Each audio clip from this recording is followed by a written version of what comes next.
है, तो आज नए हफ्ते की शुरुआत हो रही है। पिछला हफ्ता एक टाइट रेंज के अंदर निफ्टी के अंदर देखने को मिला और 18,300 का एवरेज प्राइस, रेंज 18,200 से 18,400 की। बैंक निफ्टी की रेंज ब्रेकआउट की 43,500। हल्का मार्केट है, इस वजह से आपको बैंक निफ्टी ज़्यादा तेज चलते हुए दिखा। तो कुल मिला के आज भी मार्केट के अंदर यही जद्दोजहद रहेगी कि बैंक निफ्टी के आगे रहता है और निफ्टी का थोड़ा पीछे रहता है। मेरे साथ मानसी और प्रियंका है, हम अगले 10:30 बजे तक आपके साथ रहेंगे। हमारे साथ मेहमानों का एक सिलसिला पूरा जुड़ेगा, कॉर्पोरेट्स भी जुड़ेंगे और हम ये समझने की कोशिश करेंगे कि इस समय मार्केट्स के अंदर हो क्या रहा है और हमको इस समय क्या करना चाहिए। पहले एक बार जरा ग्लोबल ट्रिगर्स पे आ जाते हैं और ग्लोबली इस समय मार्केट के अंदर क्या हुआ है। एक काम करते हैं, पहले जरा प्रियंका से वो समझ लेते हैं, फिर धीरे धीरे करके सारे पॉइंट्स आपके सामने रखेंगे। लेकिन आज के जो 4 बड़े अहम संकेत हैं वो आपकी स्क्रीन पर दिख रहे होंगे। डाउ सपाट बंद हुआ है। एक्चुअली में हो क्या रहा है कि डाउ और नेस्टेक ने तो स्पेशली 12,300 का ब्रेकआउट किया हुआ है, लेकिन वहीं आके रुक सा गया है। इसलिए आप एसजीएक्स निफ्टी को भी आप हल्का सा प्रॉफिट बुकिंग देख रहे होंगे। आज अडानी मैटर्स को लेकर सुप्रीम कोर्ट में फिर से सुनवाई है। ये शुक्रवार के बाद दूसरी बार ऐसा है जब सुनवाई हो रही है और साथ ही रकम जुटाने की खबर भी मार्केट के अंदर है, जो कि 21,000 करोड़ है। सीपीआई के नंबर आए 4.7, आईएपी 5 महीने की सबसे कम हुई है, ये 1.1 हो गई है और घटी भी इतनी ही है 1.1। कर्नाटक में बीजेपी हार गई और कांग्रेस के सीएम अब कौन होगा इसके लेकर जद्दोजहद है। इसका इम्पैक्ट थोड़ा बहुत मार्केट पे आ सकता है, हालांकि पहले से डिस्काउंटेड था। स्टॉक स्पेसिफिक असर होगा सो होगा। अब जरा ट्रिगर्स की बात करते हैं और पहले जरा ये समझ लेते हैं कि इस समय ग्लोबल सेंटिमेंट इस समय कैसे दिख रहे हैं, फिर हम आगे बढ़ेंगे। ऑलराइट, बिल्कुल डिम्पी, देखिए यूएस मार्केट से तो आप संकेत देखें तो मिक्स्ड नजर आए। इनफैक्ट दबाव के साथ ही आपको ग्लोबल यूएस मार्केट्स दिखाई दी और दूसरा हफ्ता है ये जब आपको नेगेटिव रिटर्न यूएस मार्केट से मिल रहा है। ज़्यादा इंपॉर्टेंट डेटा पॉइंट्स तो वहाँ नहीं आए, लेकिन शुक्रवार को वहाँ पर एक यूनिवर्सिटी का मिशिगन यूनिवर्सिटी का एक सर्वे होता है और वो यूएस के कंज्यूमर के सेंटिमेंट्स को रिफ्लेक्ट करता है कि वो किस तरह की स्पेंडिंग कर रहे हैं। उसको देखते हुए लग रहा है जो ये जो सर्वे के जो आउटपुट निकल कर आया है वो लगभग 6 मंथ्स के लो डेटा पॉइंट रिफ्लेक्ट कर रहे हैं। यानी कंसर्न्स बढ़ते हुए दिखाई दे रहे हैं कि एक पॉसिबल रिसेशन जिसकी हम बात कर भी रहे हैं उसको रिफ्लेक्ट करता है ये कंज्यूमर का सेंटिमेंट। तो उस सेंटिमेंट की बस एक इकोनॉमिक डेटा पॉइंट वो आया था, लगभग 6 महीने के निचले स्तर पर ये सर्वे के रिजल्ट्स थे। आप दूसरे अगर बड़े ट्रिगर्स की बात करें तो वहाँ पे ट्रेजरीज थोड़ी सी ऊपर आई। यूएस डॉलर इंडेक्स आपको याद होगा कि 101 के पास चला गया, लेकिन अब 102 के पास पहुंचा। ब्रेंट क्रूड तो एक रेंज में ही है, लगभग 75 से 78 इस रेंज के बीच ही आप ब्रेंट क्रूड को देख रहे हैं। तो बहुत ज़्यादा कोई बड़ा एक्शन नंबर्स के फ्रंट से भी ग्लोबल मार्केट से नहीं देखने को मिला। लेकिन यस, G7 में अब रूस के जल्द युद्ध रोकने की मांग की नया अपडेट भी निकल कर आ रहा है। तो G7 की इस मीट के कुछ इंपॉर्टेंट कंक्लूड्स को भी हम नज़र डालेंगे इन पर। लेकिन अगर आप इंपॉर्टेंट डेटा पॉइंट्स की बात करें, क्रूड की बात करें, तो आपको वो एक रेंज में दिखा और यूएस मार्केट्स अपनी एक डिस्पाइट सीपीआई कम आने के बाद भी अभी आपको मिक्स व्यू दिख रहा है, क्योंकि डेट सीलिंग का खतरा बाजारों पर है और रिसेशन को लेकर अलग अलग सर्वे की फाइंडिंग्स है वो वे कर रही हैं यूएस मार्केट्स पर इस वक्त। लेकिन डोमेस्टिक मार्केट में वहाँ कैसा एक्शन है, मतलब लगातार एफआईएस बाइंग कर रहे हैं। एफआईएस की बाइंग तो एक बड़ा पॉजिटिव ट्रिगर है जिस पर हमें खास तौर से नजर रखनी चाहिए। लेकिन भारतीय बाजार के अपने संकेत जो हैं पॉजिटिव नजर आ रहे हैं। ऑफकोर्स पिछला पूरा हफ्ता जो था एक दायरे में कामकाज हमने देखा है, लेकिन बैंक निफ्टी और निफ्टी में in fact out performance bank Nifty की तरफ से आती हुई दिखी, जहां पर करीब 300 अंकों की हमने मजबूती के साथ क्लोजिंग फ्राइडे सेशन में देखी। और साथ ही निफ्टी की भी अगर बात करें 18,300 के लेवल्स या 18,300 के पार के लेवल्स को इंटैक्ट रखने में कामयाबी जरूर हाथ लगी है। इसके अलावा अगर आप देखेंगे क्लियरली 43,500 के ब्रेकआउट के लेवल्स है जिस पर हमें खासतौर से अब नजर रखनी होगी, क्योंकि 43,793 के लेवल्स के आसपास क्लोजिंग हमने दिखाई है। तो एक रेंज होगी जिसमें बैंक निफ्टी काम करेगा और सबसे बड़ा सवाल यही होगा कि क्या मौके बाजार गिरावट में देगा या फिर यहां से बैंक निफ्टी जो है यहां से और ज्यादा तेजी दिखा सकता है। फिर मार्केट्स में इंडेक्स स्पेसिफिक आज फिर से एक बार खरीदारी का दौर देखने को मिल सकता है। दोनों ही सूरत में हमें भारतीय बाजार के लिए इन पर्टिकुलर अगर देखें स्टॉक स्पेसिफिक और इंडेक्स स्पेसिफिक मौके जरूर मिलते हुए दिखेंगे। लेकिन एक बार अगर मार्केट्स को समझने की कोशिश करें, लगातार 3 हफ्ते से हम देख रहे हैं स्ट्रेट थर्ड वीक था जबकि हमने इंडेक्सेस में और साथ ही स्टॉक स्पेसिफिक मूव्स बाजार में काफी पॉजिटिव देखे। करीब 4 महीनों के हाई पे हमने पिछले हफ्ते निफ्टी को ट्रेड करते हुए देखा, जहां पर 37 स्टॉक्स 50 में से निफ्टी 50 के अच्छे एडवांसेस अच्छे मजबूती के साथ ट्रेड करते हुए नजर आए। Mid cap indexes broader indexes की अगर बात करें लगातार हम आपको बता ही रहे कि अच्छा खासा एक्शन वहां पर देखने को मिल रहा है, और हो भी क्यों ना, काफी हद तक हम देख रहे हैं वहां पर पोर्टफोलियो बेस्ड स्टॉक्स नजर आ रहे हैं। कई सारे ऐसे स्पेसेस, कई सारे ऐसे थीम्स, कई सारे ऐसे सेक्टर्स हैं जो कि आपको इस वक्त काफी हद तक एंट्री लेने का मौका दे रहे हो। पोर्टफोलियो लेवल्स के हिसाब से अगर आप अपने पोर्टफोलियो में स्टॉक्स का समावेश करना चाहें तो मिड कैप में कई सारे ऐसे काउंटर्स है, स्मॉल कैप में काउंटर्स है जिस पर नजर रखी जाए। और इसके अलावा सेक्टर स्पेसिफिक अगर बाजार को समझने की कोशिश करेंगे, ऑटो सेक्टर है जो कि इस वक्त आउट परफॉर्म करता हुआ दिखा। पिछले पूरे हफ्ते हमने देखा काफी अच्छी मजबूती के साथ ऑल टाइम हाई के लेवल्स भी देखने को मिले। ऑटोमोबाइल सेक्टर था जो कि काफी मजबूती दिखा रहा था, और 3 स्ट्रेट वीक हमने देखे हैं जिस लाइक इंडेक्सेस के ऑटो सेक्टर में भी अच्छा एक्शन है, और इनके साथ साथ ऑटो एंसिलरी स्पेसेस भी थे। इतना ही नहीं, इसके अलावा रियल्टीज, पैक, रियल एस्टेट, साथ ही सीमेंट, और कुछ हद तक अगर आप देखिए कंजम्पशन थीम भी थी जो कि खास तौर से इंपॉर्टेंस दिखा रही थी, वहां पर काफी हद तक मजबूती देखने को मिली। अब आज के अगर बाजार की बात करें, कई सारे नतीजे हैं जिस पर बाजार एक इम्पैक्ट दिखा सकता है। टाटा मोटर्स के नतीजे अनुमान से अच्छा आते हुए देखे तो फिर सेंटिमेंट्स कैसे नजर आते हैं, क्या वहां पर ट्रेड्स बनते हैं नहीं, फॉरेन लेवल्स पर टाटा मोटर्स पर किस तरह की नजर रखनी चाहिए, इस पर खास बातचीत होगी। इसके अलावा चौथी तिमाही में हमने डीएलएफ के नतीजे भी देखे, मुनाफे में अच्छी खासी बढ़त थी, और रियल एस्टेट में ऑलरेडी अच्छा एक्शन है तो इस पर भी नजर रखनी होगी। और आज वायदा बाजार की कई सारी कंपनियां जैसे लाइक पीवीआर, कोरोमंडल जिसके नतीजे आने वाले हैं, तो क्लियरली हम देख रहे हैं रिजल्ट स्पेसिफिक एक्शन है। लास्ट लेग ऑफ रिजल्ट्स में इस वक्त हम चल रहे हैं, और इसी के चलते कई सारी वायदा बाजार की कंपनियां, ऑलमोस्ट निफ्टी की सारी मेजर्स जो इनके नंबर्स आते हुए दिख चुके हैं। अब एफएनओ और साथ ही कैश स्पेस की कंपनियां हैं जिस पर खास तौर से आपको नजर रखनी है। ट्रेडर स्क्रीन आपके टीवी स्क्रीन पर आ जाएगा। अच्छा 300 के लेवल्स पर खास तौर से आपको नजर रखनी चाहिए। ग्लोबल मार्केट्स में हम देख रहे हैं हल्की सी कमजोरी है तो कॉशियसनेस होगी, लेकिन साथ ही आप डीआईएस और एफएनओ की पोजीशनिंग भी देख रहे हैं। एफएनओ की पोजीशनिंग में इस वक्त शॉर्ट कवरिंग के लेवल्स नजर आ रहे हैं। कैश मार्केट में एफआईएस ने लगातार खरीदारी की है। बुलिश ट्रेलिंग स्टॉप लॉस के साथ आप ट्रेड्स जो है उन्हें फॉलो कर सकते हैं। रेंज आपके स्क्रीन पर 250 से 400 निफ्टी पे, 43,500 से 44,000 हम देख रहे हैं बैंक निफ्टी पे। लेकिन डिम्पी, एफएनओ लगातार खरीदारी कर रहे हैं, किस तरह के ट्रेंड आप देख रहे हैं कैश मार्केट में और साथ ही वायदा बाजार में एफएनओ के? देखिए, इस लेवल आने के बाद जहां पर एक टाइट रेंज है निफ्टी की, मैं एक बार थोड़ा रिक्वेस्ट भी करूंगा कि निफ्टी का अगर एक बार चार्ट दिखा पाए। हमने क्या किया है कि पिछले 15 दिन का एक चार्ट भी बनाया अलग से है निफ्टी का वो, तो उसके अंदर हमने स्पेसिफिकली किया है कि देखिए 18,400 450 के आसपास कैसे रुकता है बाजार। ये आप देखिए, ये जो ऊपर आप रेड कलर का मार्क देख पा रहे हैं ना, सेम लेवल है 18,400, और नीचे जो आप देख पा रहे हैं जहाँ पे हमने डॉटेड लाइन लाई है 18,200 का मीन है, एवरेज है। यानी कि 400 पॉइंट की रेंज के अंदर हम मीन को तो मेंटेन कर रहे हैं लेकिन ब्रेकआउट नहीं कर रहे, फेल हो रहे हैं तीसरी बार। तो ये देखते हैं आगे चल के कैसे चलता है। फिलहाल इस बीच हो कह रहा है शॉर्ट कवरिंग आ रही है निफ्टी पे और बैंक निफ्टी पे। बैंक निफ्टी में जो पहले निफ्टी पे जो शॉर्ट कवरिंग आई है वो ठीक ठाक है, और उसके अंदर ओपन इंटरेस्ट अभी भी 2.25 लाख शेयरों का खड़ा है। इसलिए आप निफ्टी के बारे में ये समझ के चलिए कि निफ्टी अभी इस रेंज का ब्रेकआउट करने के लिए तैयार नहीं है, इसको थोड़ा और दम लगाना पड़ेगा, कोई ट्रिगर हमारे पास नहीं है। इसलिए जो आप रेड कलर के मार्क में भी आप अपनी स्क्रीन पर देख पा रहे हैं चार्ट में, ये रेंज में ही रहेंगे। आ जाते हैं इसके प्रीमियम वगैरह पे, 20 पॉइंट का प्रीमियम है, कुछ ज़्यादा बड़ा प्रीमियम भी नहीं है, इसलिए शॉर्ट कवरिंग के सहारे ही आप सिर्फ रुके हुए हैं अभी तक। आते हैं बैंक निफ्टी पे, यहाँ पर अगर आप देखेंगे 3% का ओआई और कम हुआ है, इसका मतलब हम 90,000 के वापस से नीचे फिसल गए हैं। बैंक निफ्टी इतना हल्का है कि कोई अगर कोई शोर भी मचा देगा ना कि किसी बैंक में ये हो रहा है तो ये भरभरा के गिर सकता है, और अगर कोई शोर मचा दे कि बैंक ये हो रहा है बैंकिंग काउंटर्स में तो भरभरा के चल भी सकता है। ये इतना लाइट है इस समय। अगर आप देखिए 89,000 का ओपन इंटरेस्ट एडिशन है, इसके अंदर सिर्फ जो कॉन्ट्रैक्ट के तौर पर है। डिस्काउंट 33 पॉइंट का है।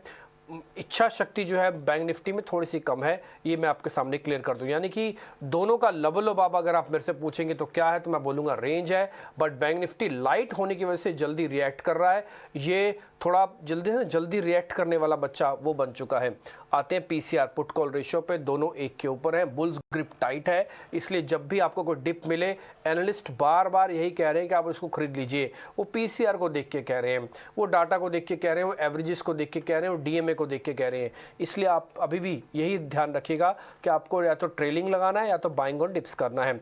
वॉलेटिलिटी इंडेक्स 2.5% वापस से टूटा है, इसका कोई खास मतलब बनता नहीं है, 13 के आसपास से हम चल रहे हैं। डेंजर मार्क शुरू होगा 15 के ऊपर, टेल 11 से 13 नो नो मीनिंग 13 से 14.5 तक हल्का गिरावट या प्रॉफिट बुकिंग, 15 के बाद एक्चुअली में प्रॉब्लम फियर मार्केट के अंदर जब आएगा तब की तब देखेंगे। और अगर ये बॉटम बनाता है यानी कि 11 के आसपास से भी नीचे चला जाता है तो फिर आप तैयार हो जाइएगा, हो सकता है अपने हाई भी टेस्ट कर जाएं। हालांकि उसकी प्रोबेबिलिटी अगर मेरे से पूछे तो काफ़ी कम लगती है।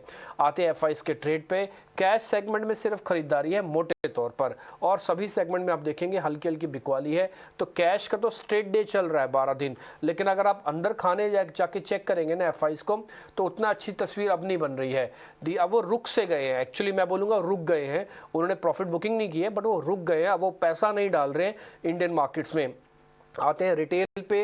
रिटेल ने थोड़ा बहुत फ्यूचर्स खरीदा है, एफआईज ने फ्यूचर्स को बेचा है। इसका मतलब यह है कि रिटेल वापस से ऊपर आने की कोशिश कर रहा है। और आपको ध्यान होना चाहिए, हमने ये बात पहले भी नोटिस करवाई थी कि जब रिटेल से एफआईज आते हैं तो बहुत मजबूत होते हैं, जब एफआईज से रिटेल की तरफ जाते हैं तो हल्के हल्के रेजिस्टेंस बनने लगते हैं। ये उसका पहला साइन है। मैं नहीं कह रहा कि बाजार रुक जाएगा, बट मैं ये कह रहा हूँ कि बाजार ठहरेगा ज़रूर, यहाँ पे उसको अब जल्दबाजी नहीं है। आते हैं ऑप्शंस के डाटा पे। 18,300 की जो कॉल है उसके अंदर खरीदार शॉर्ट कवरिंग थोड़ी बहुत हुई है लेकिन ज़्यादा एग्रेसिव नहीं है। सेम विद बैंक निफ्टी 43,500 की जो कॉल है उसके अंदर कुछ लॉन्ग पोजीशंस बनी है। इसलिए लॉन्ग और शॉर्ट कवरिंग का फ़र्क सिर्फ यही होता है कि बैंक निफ्टी अपने 43,500 को बचाने की कैपेबिलिटी काफ़ी रखता है, बट निफ्टी के पास बार बार चैलेंज आएगा जो कि 18,200 आके बन रहा है अब इस बीच अगर रिटेल के नंबर्स देखें 46% लॉन्ग है और 51% और एफआईज जो लेके बैठे हैं पोजीशंस वो 46% लॉन्ग बैठे हैं। आज 6 शेयर एफ&ओ बैन में है। प्रियंका। ऑलराइट डिम्पी, आप जो ये बात एफएनओ डेटा पॉइंट में बता रहे हैं वो आपको रिफ्लेक्ट भी हो सकती है। उसका एक रीज़न ये भी है कि कर्नाटका आउटकम जो है वो बहुत हद तक तो स्टॉक मार्केट पर नहीं पड़ता इम्पैक्ट, लेकिन ऐसी एंटिसिपेशन थी कि शायद थोड़ा सा प्रेशर ओपनिंग पे हो सकता है, कूल ऑफ हो सकता है। अब हमारे साथ हमारे टेक्निकल पैनलिस्ट मितेश पंचाल और प्रशांत सावंत दोनों बने हुए हैं। आइए उनसे बात करते हैं। Morning to both of you. Prashant, quickly पहले आपके साथ लेवल्स डिस्कस करते हैं, फिर मितेश के साथ दूसरे ट्रेड्स भी डिस्कस करेंगे, क्योंकि हालांकि हम हाईएस्ट वीकली क्लोज जरूर देख रहे हैं लगातार निफ्टी पर, ये दूसरा वीक रहेगा, लेकिन जो अभी डेटा पॉइंट दिखा रहा है थोड़ी डाइवर्जेंस तो दिख रही है। कूल ऑफ थोड़ा सा एक्सपेक्टेड था because of the Karnataka numbers और कर्नाटका आउटकम ऑल्सो। अभी आप क्या देख रहे हैं? क्या आज बाजार साइडवे ही रहेगा या फिर पुल बैक के साइंस आएंगे?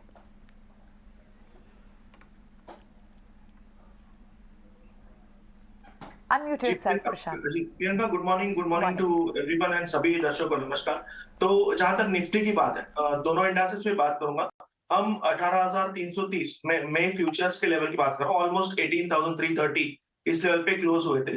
मुझे लग रहा है जो सबसे बड़ा सपोर्ट अब होगा वो होगा 18,200 से लेके 225, और अगले 2 से 3 दिनों में मुझे लग रहा है कि हम थोड़ी स्ट्रेंथ और दिखा सकते हैं।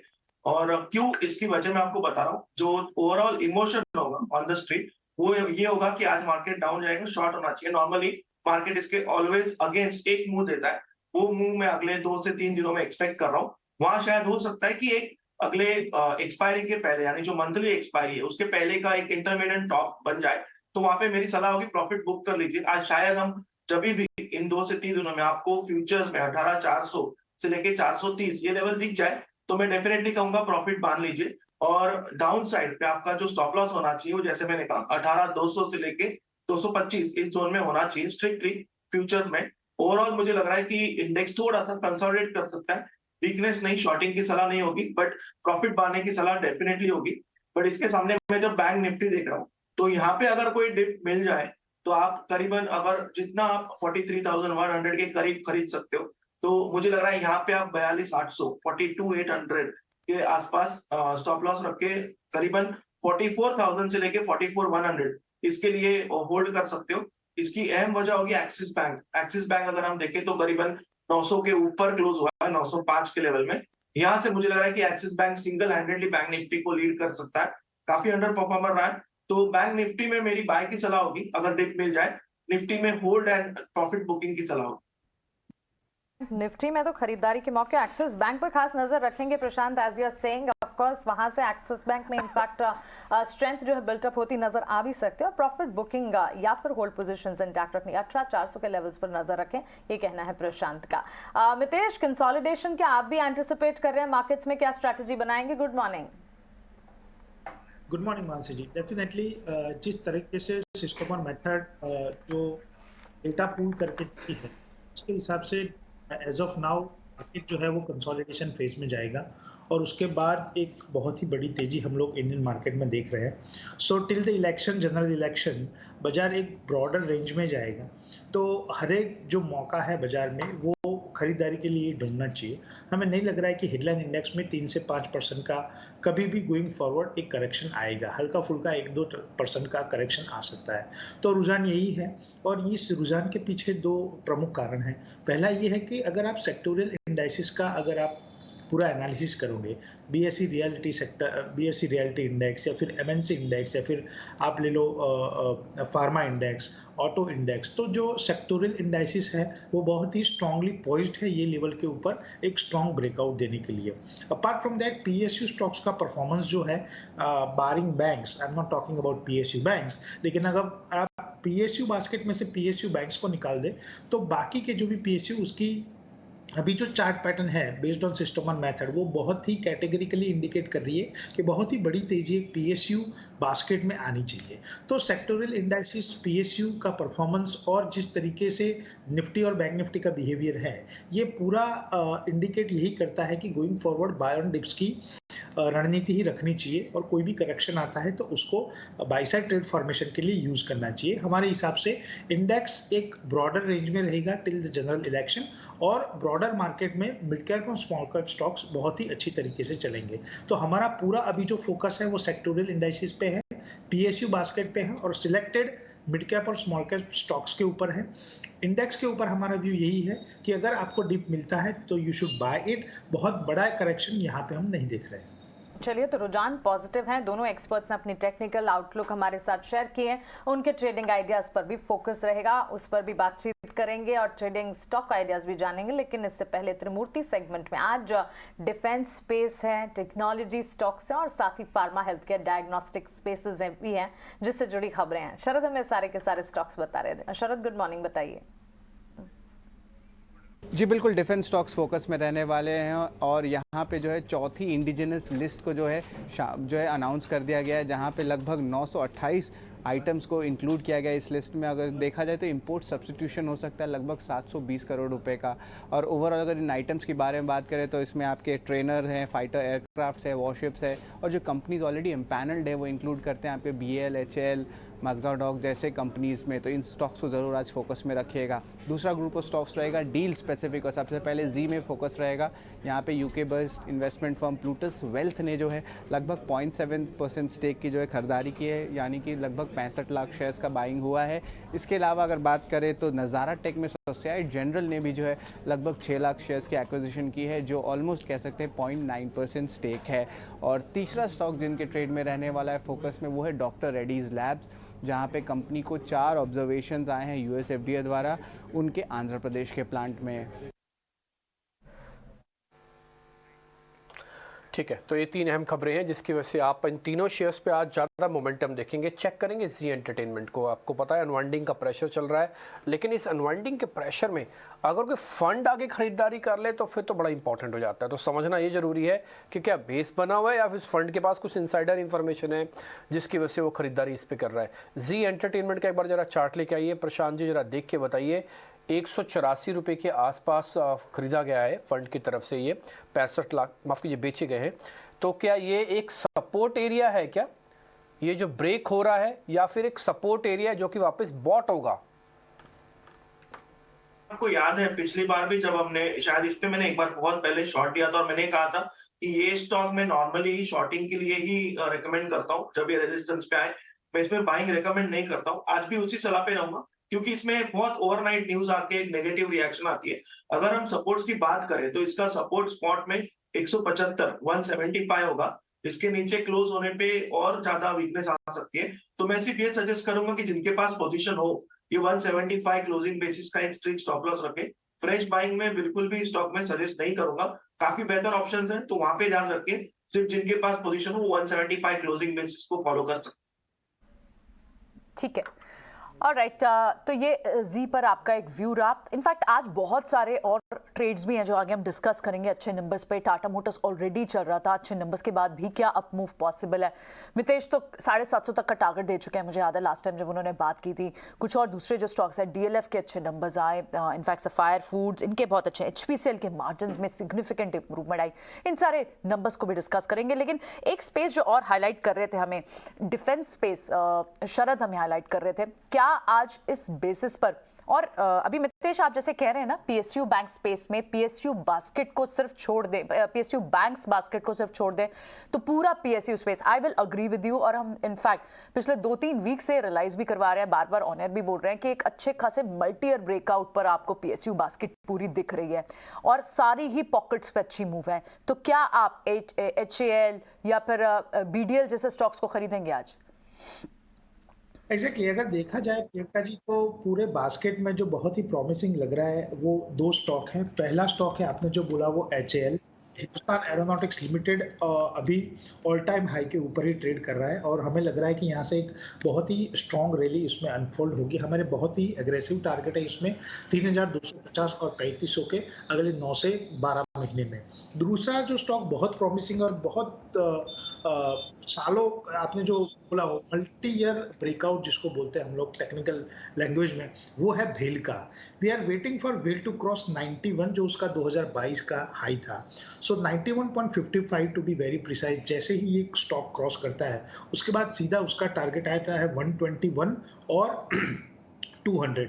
तो हमें लग रहा है कि पूरे अगर पीएसयू बास्केट में देखा जाए तो 2 स्टॉक्स में जिनमें एक मल्टी ईयर ब्रेकआउट आया है, मल्टी ईयर बुल रन जहां पे स्टार्ट हो रहा है, उसमें एक है, पहला है एचएएल जो आपने करेक्टली पिक किया, और दूसरा है बीएचईएल भेल का भी स्टॉक हमें लग रहा है कि करंट लेवल से बहुत ही प्रॉमिसिंग रिटर्न्स अगले 9 से 12 महीने में दे सकता है। तो चलिए डिफेंस प्लेस पर और पीएसयू बास्केट पर खासतौर से हमें नजर रखनी है, लेकिन टेक्नोलॉजी स्टॉक्स प्रशांत आपसे जानना चाहेंगे, क्योंकि लगातार आईटी पैक के लिए कहा जाता है कि क्लियरली आईटी सेक्टर में जो लार्ज कैप आईटी स्पेसेस हैं उस पर ऑफ कोर्स रिजल्ट का एक इम्पैक्ट दिखा, लेकिन मिड कैप आईटी स्टॉक्स अब भी हैं और ये भी कहा जाता है कि सारे के सारे आईटी स्टॉक्स को सेम ब्रश के साथ पेंट ना किया जाए, क्योंकि मिड कैप में ब्रॉडर इंडेक्सेस में काफी हद तक एक्शन नजर आ रहा है। परसिस्टेंट जैसे स्टॉक्स जिन्होंने परसिस्टेंटली रिटर्न्स दिए हैं, कुछ दिन पहले गेमिंग इंडस्ट्री की जो कंपनी नज़ार टेक्नोलॉजीज है उसके अच्छे नतीजे आते हुए दिखे थे। तो आईटी सेक्टर पर अलग तरीके से एक स्ट्रैटेजी डेवलप करनी होगी, इस पर भी बातचीत होगी। प्रशांत आपसे जानना चाहेंगे, लेकिन इस बीच हमारे साथ ईटीना स्वदेश के मैनेजिंग एडिटर निकुंज डालमिया भी जुड़ गए हैं। निकुंज, गुड मॉर्निंग। नए हफ्ते की शुरुआत हम कर रहे हैं और ग्लोबल सेंटिमेंट्स जो हैं कॉशियस हैं, लेकिन भारतीय बाजार के लिए लगातार आपने पॉजिटिव नजर है आपका बताया है, खरीदारी थी, है, रहेगी। यहाँ से और भी सेंटिमेंट्स डेवलप होते हुए नजर आएंगे? मानसी, मुझे गिरावट का कोई कारण नहीं दिख रहा जी। और आप एक ऐसे फेज ऑफ द मार्केट में आ रहे हैं जहाँ की सेलर ज़्यादा है और बायर कम है, और जब प्राइस ऊपर जाता है जो बायर होता है हमेशा रुक जाता है, बिकॉज उससे लगता है कि थोड़े समय में इतना बड़ा बायर आ गया है तो सेलिंग करने का कोई फायदा नहीं है। So we are going through the phase of the market where suddenly the buyers are more and sellers are less, और इसका सबसे प्रमुख कारण है कि फॉरेन इंस्टीट्यूशनल इन्वेस्टर्स इस समय मार्केट के अंदर ज़बरदस्त खरीदारी कर रहे हैं। कई कारण है उसके, हम कई बार उसकी बात कर चुके हैं, मगर एक साधारण रुख आपको समझना पड़ेगा कि just because markets have gone higher does not mean they will come down. और इस समय एक डेस्परेशन जरूर दिख रहा है आपको फॉरेन इंस्टीट्यूशनल इन्वेस्टर्स की तरफ से। देखिए, आप कभी ट्रैवल करते हैं, मैं लास्ट इस वीकेंड पे गोवा आपको इवेंट के लिए गया था और मैंने टिकट्स इस बार लेट कराई, और 10 दिन पहले जब टिकट्स थी वह 5,500 की थी, मैंने लेट टिकट्स कराई तो 8,000 की आई, पर क्योंकि जाना था तो मुझे, और भी मेरे साथ कई लोग जाने वाले थे जो गए नहीं, तो हम प्लान नहीं कर पाए, तो उसकी वजह से टिकट मैंने लेट कराई। क्योंकि टिकट मैंने लेट कराई तो मेरे को एक्स्ट्रा प्रीमियम देना पड़ा। तो विदेशी संस्था के निवेशकों के साथ भी अभी भी यही हो रहा है, because they are desperate now to come higher, they are coming higher, they are coming back at a higher price and they are ready to, because कोई ऑप्शन नहीं है। बिल्कुल, दुनिया में ऑप्शन ही नहीं है। जब आपको ग्रोथ चाहिए एट अ रीजनेबल प्राइस तो आपको इंडिया में वापस आना पड़ेगा। तो मगर मैं ये बोलूंगा जी, वेलकम बैक। देर आए दुरुस्त आए, मगर हिंदुस्तान वापस आए। सुबह का बुला शाम को जब वापस आता बुला नहीं बोलते हैं। With all due respect, foreign institutional investors have realised that what a wonderful economy it is, and I think यही बहुत बड़ा प्रमुख कारण है कि मार्केट में इस समय वाइब्रेंसी देख रहे हैं।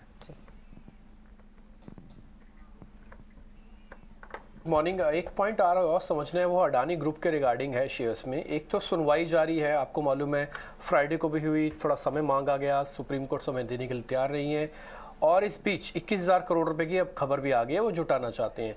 इस पूरे मैटर को आप कैसे देखते हैं? डिम्पी देखिए, अडानी ग्रुप ने 21,000 करोड़ का इनेबलिंग रेजोल्यूशन पास करा है। तो 21,000 करोड़ का इनेबलिंग रेजोल्यूशन जो होता है, इसका मतलब ये नहीं है कि वह कल सुबह आकर के 21,000 करोड़ रुपया रेज करने वाले हैं, कि इनेबलिंग रेजोल्यूशन है। सेकंड, वो डेट रेज नहीं करना चाहते हैं, वह इक्विटी कैपिटल के थ्रू कैपिटल रेज करना चाहते हैं, यानी वो ग्रोथ कैपिटल रेज करना चाहते हैं। जब कोई कंपनी ग्रोथ कैपिटल रेज कर रही है तो वो अपनी फ्यूचर ग्रोथ को लेकर के शायद काफ़ी क्लियर है। सेकंड, जब अडानी ग्रुप QIP की बात कर रहा है तो QIP के अंदर रिटेल इन्वेस्टर्स नहीं आते, इंस्टीट्यूशनल इन्वेस्टर्स आते हैं, और वो जानते हैं कि इस समय अडानी FPO में जो समस्या आई थी उसके बाद उन्हें अगर कैपिटल रेज करनी है वह इंस्टीट्यूशनल इन्वेस्टर्स, तो उनको एक प्रकार का कॉन्फिडेंस है कि इस समय institutional investors are ready to invest in it. जो बिजनेसेस में स्लो डाउन हुआ था, जो हमें दिख रहा था काफ़ी बिजनेसेस में स्लो डाउन हुआ था, मुझे लग रहा है कि वहाँ पर थोड़ी मुस्तैदी देखने को मिल सकती है। खास करके एसेट हैवी बिजनेसेस थे, ग्रीन हाइड्रोजन या फिर उनके जितने भी ग्रीन हाइड्रोजन, एयरपोर्ट एक्सपेंशन, जो एक प्रकार में धीमापन आया था, मुझे लगता है कि वहाँ पर जो ग्रोथ में स्लो डाउन हुआ था वह ठीक हो जाएगा। ऑलराइट निकुंज, आपने तो खैर 440 450 के आसपास होगा टाटा मोटर्स, जब हम बात भी कर रहे थे डार्क हॉर्स हो सकता है, बड़े कंसर्न JLR को लेके थे, डेट को लेके थे, वो काफ़ी हद तक अब विजिबिलिटी दिख भी रही है। लेकिन ये जो एक sided one sided move Tata Motors पे अब तक आ चुकी है, 515 के आसपास हम आ गए हैं, अभी भी आपको लगता है कि बाजार उतना स्ट्रीट उतनी एक्साइटेड रहेगा पोस्ट द नंबर्स अच्छे थे मगर प्राइस अब इतना अच्छा नहीं है। यस तो मार्केट्स ये एंटिसिपेट कर रहा था कि नंबर्स अच्छे आएंगे, और स्टॉक 450 से शायद 510 515 तक आ चुका है। Right. नंबर्स अच्छे थे, और अगर आप एक लॉन्ग टर्म व्यू लेते हैं, मीडियम टर्म व्यू लेते हैं, तो टाटा मोटर के अंदर मुझे लगता है कि अभी भी आउट परफॉर्मेंस का बढ़िया स्कोप रहेगा। बिकॉज देखिए, उसकी बैलेंस शीट ऐसी है कि उसके अंदर ऑपरेटिंग लेवरेज और फाइनेंशियल लेवरेज जब किक हो जाती है तो काफ़ी अच्छी अर्निंग्स आती हैं। ऑपरेटिंग लेवरेज क्या होती है? डिमांड और जो आपकी गाड़ियाँ ज़्यादा बिक रही है, उससे ऑपरेटिंग लेवरेज आती है। JLR के जो डिमांड आ रही है, लैंड रोवर जो ज़्यादा बिक रही है, ऑपरेटिंग लेवरेज है।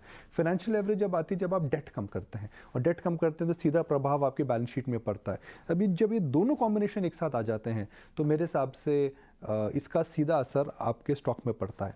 तो स्टॉक बढ़ चुका है मगर इतना सस्ता नहीं है। हो सकता है नंबर्स के बाद थोड़ा इधर उधर टाइम वाइज कंसोलिडेशन हो उसके अंदर, मगर डायरेक्शनली अगर आप 3 4 5 6 एक साल की बात कर रहे हैं तो मुझे लगता है टाटा मोटर का बेस्ट गेन खत्म नहीं हुआ है। तो टाटा मोटर्स का भी बेस्ट टाइम चल रहा है और आगे भी रहेगा। शुक्रिया निकुंज जी सारे एनालिसिस के लिए। ठीक है, तो निकुंज की इस वक्त जो बात हम पहली बार बात कर रहे थे, टाटा मोटर्स उन्होंने इस साल के लिए कहा था, और तब से आप देखें ट्रिगर्स भी हैं, मूव भी लगातार टाटा मोटर्स पे बनी हुई है, और इस स्टॉक पर ज़रूर ध्यान रखें।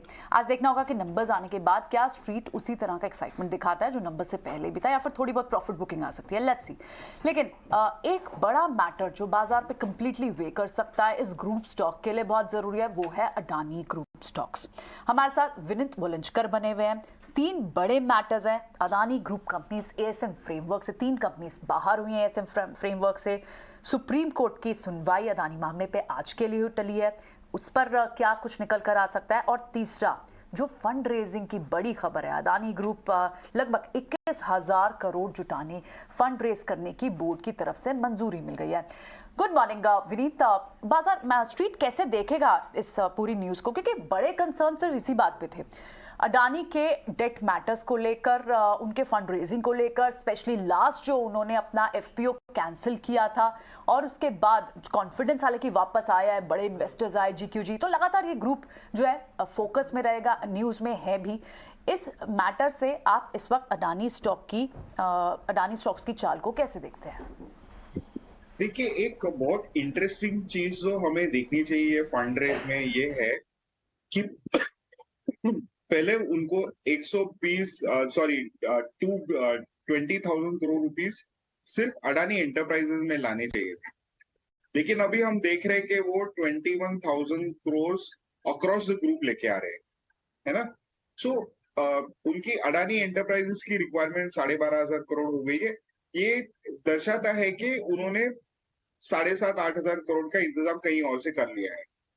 इनकी सबसे बड़ी ग्रोथ कैपिटल कहाँ लगने वाली है? इनको सबसे बड़ी ग्रोथ कैपिटल लगने वाली है इनके ग्रीन हाइड्रोजन के प्रोजेक्ट में और उसके अलाइड इंडस्ट्री सारे, जहाँ पे हम फैब प्रोडक्शन की बात करें, चिप्स की बात करें, सिलिकॉन की बात करें, या हम रिन्यूएबल एनर्जी की बात करें, तो जिस तरह से इनका प्लान इन्होंने स्केल डाउन किया है और ग्रुप के 50,000 करोड़ रुपए का एबिटा जनरेट करता है, जो हमें लगता है कि आने वाले सालों में कंपाउंडेड ग्रोथ करेगा, तो इनको बहुत डेट की जरूरत नहीं है। इक्विटी से काम चल रहा है फिलहाल के तौर पे, पर इनको आगे जाके मार्केट से पैसा उठाना पड़ेगा फॉर डेट। इसकी और एक अच्छी सिचुएशन क्या है कि ग्लोबली हमें लगता है कि इंटरेस्ट रेट्स पीक आउट हो गए, और अगर इंटरेस्ट रेट्स वहां से नीचे की डायरेक्शन में चले जाते हैं तो उनको डेट उठाना भी आगे जाके संभव होगा। तो अगर ये ग्रोथ प्लान्स इक्विटी रेस के इनके सक्सेसफुली हो जाते हैं, तो आगे जाके इनको डेट उठाने को तकलीफ नहीं होगी। हाँ, एक ओवरहैंगिंग स्वॉर्ड जो है वो है आपकी एसआईटी की रिपोर्ट और सुप्रीम कोर्ट की जांच, जो आपको आती नजर आएगी अगस्त 15 के बाद में। तो हमें लगता है कि ये अनाउंसमेंट उन्होंने जो किया है डेट रेस, इक्विटी रेस करने का, ये दर्शाता है कि इन्होंने ऑब्वियसली मार्केट में फीलर्स छोड़े रहेंगे, जिससे उनको अनुमान लगा रहेगा कि एपिटाइट है उनके स्टॉक के लिए। और पिछले 4 महीने ने उन्होंने काफी अपनी financial position to a certain extent consolidate कर ली है। तो अगर ये प्लान सक्सेसफुल हो जाता है तो हमें लगता है कि अडानी एंटरप्राइजेस और अडानी ट्रांसमिशन में बहुत अच्छी बढ़त देखने की संभावना हो सकती है। Vineet, good morning. Of course fund raise की बातचीत तो यहाँ पर चल रही है और करीब 21,000 करोड़ के यहाँ पर नंबर्स भी सामने आ रहे हैं और एंटिसिपेशन है कि इस तरह के फंड रेज की खबरें भी लगातार आती हुई नजर आएगी। लेकिन इसके अलावा जो अभी आपने टच बेस किया, सुप्रीम कोर्ट की हियरिंग, फाइनल हियरिंग जो है वो आज होने जा रही है, और ऑफकोर्स अडानी ग्रुप के लिए जो हिंडनबर्ग रिपोर्ट आई उसके ठीक बाद ही बाजी पलटती हुई दिखी। हालांकि ये बात भी सच है कि पिछले 4 महीनों में डैमेज कंट्रोल की पूरी कोशिश भी की गई, लेकिन इस वक्त ताज़ा खबरें भी ये आ रही हैं कि सेबी के वकीलों ने जांच को पूरी करने के लिए एक्सटेंशन मांगा है, करीब 6 महीने का। क्या एक्सटेंशन मिलता हुआ दिखेगा? 3 जजेस की बेंच का ये भी कहना है कि कम से ज्यादा मैक्स टू मैक्स 3 महीने का एक्सटेंशन मिल सकता है। क्या ये एक्सटेंशन मिलना काफी हद तक रिसर्च या फिर जांच जो है उसके लिए फायदेमंद होगा, और कितना एक्सटेंशन आपको लगता है मिल सकता है? नहीं, जो इनको 3 महीने का एक्सटेंशन दिया है, मुझे हो सकता है कि 3 महीने जांच थॉरो प्रोफेशनल को उसको दे सकती है। एंड हमें लगता है कि ये अगर एक्सटेंशन हो जाता है तो थॉरो इन्वेस्टिगेशन के लिए 3 महीने का समय काफी अनिवार्य है। तो हमें लगता है कि ये ठीक ठाक रहेगा अगर इसके लिए आए। ठीक है, इस बीच मेरे साथ एक और फंडामेंटल एनालिस्ट गिरीश भी जुड़ चुके हैं, उनसे भी हम बातचीत करेंगे और समझेंगे इस समय क्या करना चाहिए, और टेक्निकल पिक्स का भी आपको इंतज़ार होगा, तो वो इंतज़ार फटाफट से हम ख़त्म कर देते हैं। तो एक काम करते हैं, पहले मितेश जी से शुरू करते हैं। मितेश जी, ज़रा बताइए आज की आपकी कॉल्स कौन कौन सी हैं? जैसे शो की ओपनिंग में बताया, पीएसयू बास्केट बहुत ही इंटरेस्टिंग लग रहा है बिंदु जी। तो पहली जो पिक है मेरी वो GSFC है, Gujarat state fertiliser company limited. 150 का स्टॉप लॉस रहेगा, पहला टारगेट 195 का रहेगा, दूसरा टारगेट 210 का रहेगा। अगर आप GSFC की चार्ट देखें तो वीकली चार्ट के ऊपर बहुत ही स्ट्रॉन्ग ब्रेकआउट आया है और पिछले 3 वीक से high top high bottom formation है। स्टॉक जो है वो अभी उसकी इमीडिएट रेजिस्टेंस 182 के ऊपर ट्रेड कर रहा है। हमें लग रहा है कि सूनर देन लेटर 182 का जो लेवल्स है वो क्रॉस हो जाएगा और स्टॉक का एक नई ट्रेडिंग रेंज के लिए एंटर होगा।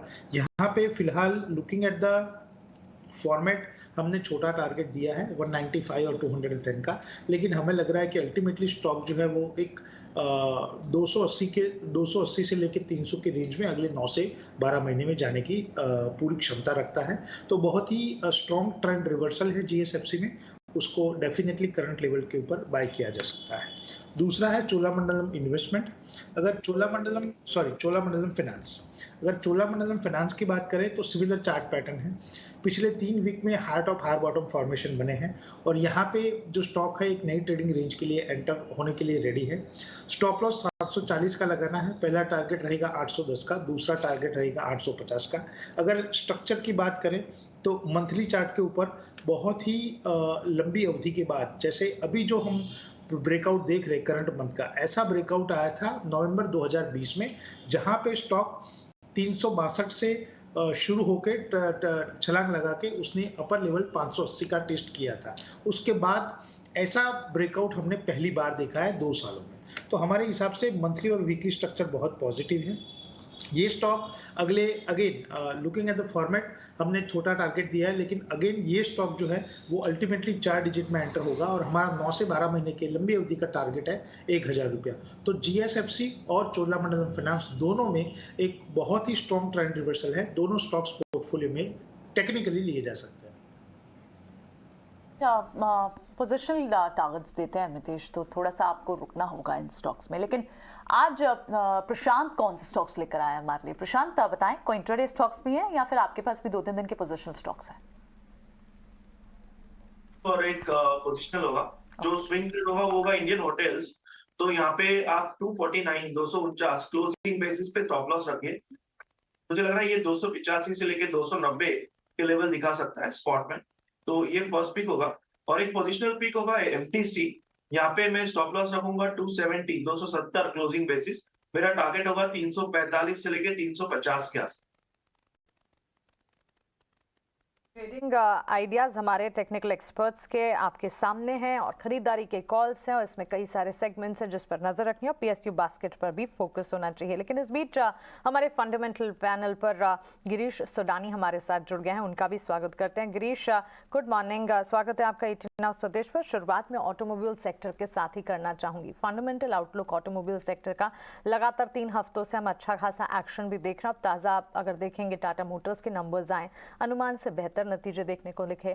इनफैक्ट हर लिहाज से, चाहे फिर बिक्री हो, आय का आंकड़ा हो, हर तरफ हमने देखा काफ़ी हद तक अच्छा एक्शन था। अनुमान भी अच्छे नतीजों का ही था और इसके बाद जेएलआर के मैनेजमेंट का बयान भी हमारे सामने है। अभी आपके टीवी स्क्रीन पर हम चला भी देते हैं। जेएलआर के मैनेजमेंट का ये कहना है कि FY24 में होलसेल बिक्री 4 लाख रहने की उम्मीद है और इसके अलावा केपिक्स भी बढ़ सकता है। ये बातचीत यहाँ पर जेएलआर के मैनेजमेंट की तरफ से आती हुई दिखी।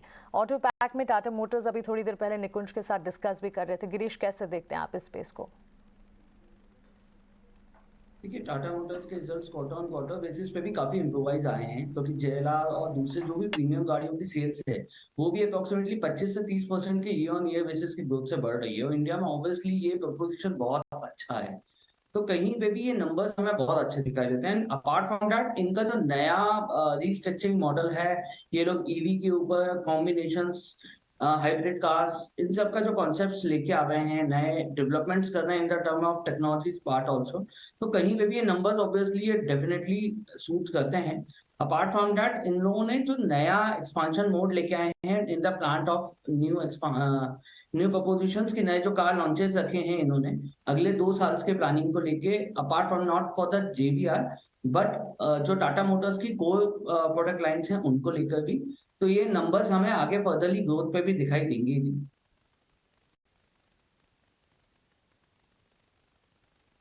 चर्चा हो ही रही है तो एक काम करते हैं, जरा टेक्निकल चेक भी ले लेते हैं टाटा मोटर्स पे ही।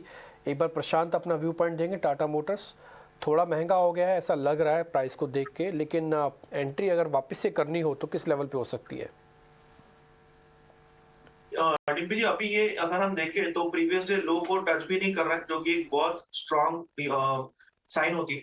मुझे लग रहा है अगर ये हमें ये 515 516 के जोन में स्पॉट पे क्लोज हुआ था, अगर ये हमें 502 503 यानी 500 के जितना नजदीक मिले तो ये एक अच्छी एंट्री होगी। 490 का क्लोजिंग बेसिस स्टॉप लॉस रखना होगा और मुझे लग रहा है यहाँ से फिर ये नेक्स्ट सेट ऑफ रैली शुरू करके 540 45 जा सकता है। बट इस लेवल में अगर कोई इमोशनल गैप अप हो तो मैं डेफिनेटली अवॉइड करूँ। सौदा त्रिमूर्ति और कुछ स्पेसेस, कुछ पर्टिकुलर स्टॉक्स का हमने डिस्कस किया, लेकिन वमाक्षी के पास ब्रोकरेज हाउस की रिपोर्ट्स भी हैं। वमाक्षी, बताएं कौन सी रिपोर्ट्स कंपाइल किया आपने? जी बिल्कुल, शुरुआत करते हैं हम लूपिन के साथ। हम देख रहे हैं कि मॉर्गन स्टैनली का मानना है कि उनका जो कोर बिजनेस में मार्जिन इंप्रूवमेंट देखना शुरू हुआ है और FY24 उनके लिए टर्न अराउंड ईयर रह सकता है। तो ओवरऑल मॉर्गन स्टैनली ने अपनी राय को इक्वल वेट की राय से ओवरवेट की राय पर अपग्रेड किया है और अपना टारगेट प्राइस भी इनफैक्ट उन्होंने 717 से 918 तक बढ़ाया है। इसके अलावा टाटा मोटर्स भी फोकस में रहेगा। CLSA और नोम्यूरा दोनों ही ब्रोकरेजेस की तरफ से खरीदारी की राय आ रही है और दोनों ही ब्रोकरेजेस ने अपने टारगेट प्राइस को भी बढ़ाया है। चौथे तिमाही के नतीजे ब्रॉडली इन लाइन रहे हैं, मगर जैगुआर लैंड रोवर ने काफ़ी सिग्निफिकेंट इंप्रूवमेंट पोस्ट की है Q4 में। डेट रिडक्शन भी एक की कैटलिस्ट रहा है। इसके अलावा एवेन्यू सुपरमार्ट्स पर भी फोकस करेंगे। मॉर्गन स्टैनली का मानना है कि चौथे तिमाही के नतीजे जो कंपनी ने रिपोर्ट किए थे मार्जिन्स फ्रंट पर काफ़ी वीक थे। वीकनेस नज़र आ रही है डिस्क्रिशनरी डिमांड में और अभी भी वो जारी रही है। तो ओवरऑल मॉर्गन स्टैनली ने इक्वल वेट की राय ज़रूर बरकरार रखी। टारगेट प्राइस दिया 3853 प्रति शेयर का। वेदांता भी हमारे रेडार पर है। CLSA का मानना है कि चौथे तिमाही के नतीजे अनुमान से काफ़ी मजबूत है, मगर कैपिटल एलोकेशन और ग्रोथ कंसर्न्स अभी भी नजर आ रहे हैं। गाइडेंस फ्रंट पर कंपनी ने डिसअपॉइंट ज़रूर किया है और अगर हम देख रहे हैं तो की एक्सपेंशन प्रोजेक्ट्स है यहाँ पर भी डिले नजर आ रहा है। तो ओवरऑल CLSA ने अपनी अंडर परफॉर्म की राय को जरूर बरकरार रखा है। अपना टारगेट प्राइस 290 से घटाकर 250 प्रति शेयर का कर दिया है। आखिर में हम फोकस करेंगे DLF पर। CLSA का मानना है कि प्री सेल्स गाइडेंस एक 11,000 से 12,000 करोड़ की जो कंपनी की तरफ से आई है वो थोड़ी कंजर्वेटिव नजर आ रही है। इनफैक्ट वो एक्सपेक्ट कर रहे हैं कि कंपनी करीब 13,580 करोड़ की प्री सेल्स रिपोर्ट कर सकते हैं FY24 में। Office demand third party players के लिए वीक है, मगर GCC से स्टडी डिमांड आ रही है।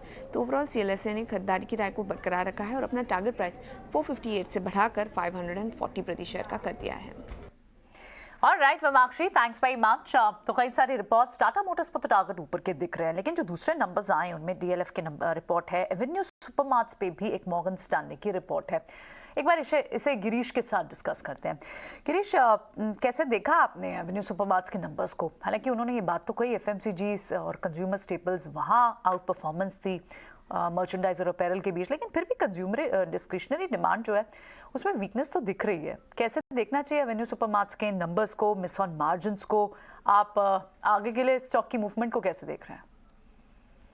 अगर सुपरमार्ट्स के मूवमेंट्स को देखा जाए तो ग्रोथ ऑब्वियसली कम है इन कंपैरेटिवली अगर हम दूसरे सुपरमार्ट्स के सेल्स की कैलकुलेशंस पे जाएंगे, क्योंकि 7.8% ईयर ऑन ग्रोथ का जो एस्टिमेशंस आया है वो बहुत ज्यादा फ्रूटफुल नहीं है, मतलब बहुत ज्यादा एग्रेसिव नहीं है कि उन्होंने काफी अच्छे, क्योंकि इनके नए जो रिटेल स्टोर्स थे वो काफी ज्यादा इंट्रोड्यूस हुए थे अभी recently tyre 2 and tyre 3 cities में भी।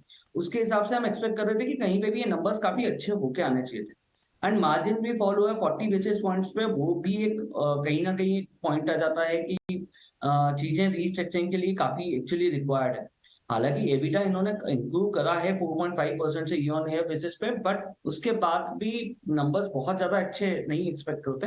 कहीं पे भी ये हम लोग इसको बाइंग के लिए तो नहीं सजेस्ट करेंगे। ऐसा लगता है कि थोड़ा सा एक वापस स्टॉक की शफलिंग्स आनी चाहिए एंड उसके बाद फिर लगेगा कि चीजें बेटर दिख रही हैं, तो उसके बेसिस पे फिर अगर किसी को भी बाय करना चाहिए तो definitely inter Avenue Supermarts in fact यहाँ पर इस वक्त वॉच लिस्ट में रखने की राय। लेकिन प्रशांत, DLF के नतीजे काफ़ी पॉजिटिव सेट ऑफ नंबर्स हमने देखे। इनफैक्ट इनके मुनाफे में तो ऑलमोस्ट 41% तक की बढ़ोतरी देखने को मिली और नंबर्स के ठीक बाद हम देख रहे हैं कि ब्रोकरेजेस के भी बुलिश रिपोर्ट्स यहाँ आना शुरू हो चुके हैं। इनफैक्ट रियल एस्टेट पैक की ही अगर बात करें, प्रशांत कैसे देख रहे हैं रियल एस्टेट सेक्टर को? काफ़ी अच्छी मजबूती पिछले दिनों हमने देखी भी है और इनफैक्ट इस स्पेस को तो कहा जाता है कि गिरावट अगर मिल जाए तो खरीदारी का मौका समझना चाहिए। DLF पोस्ट रिजल्ट्स किस तरह के टेक्निकली चार्ट्स आज नजर आएंगे? ब्रोकरेज रिपोर्ट्स काफ़ी पॉजिटिव हैं, आपकी राय क्या होगी? Definitely very good pick. First thing 402 के लेवल से मैंने इसको रेकमेंड किया हुआ है बार बार और मुझे लग रहा है कि एक almost on the verge of breakout है, एक स्क्वीज बनी हुई है।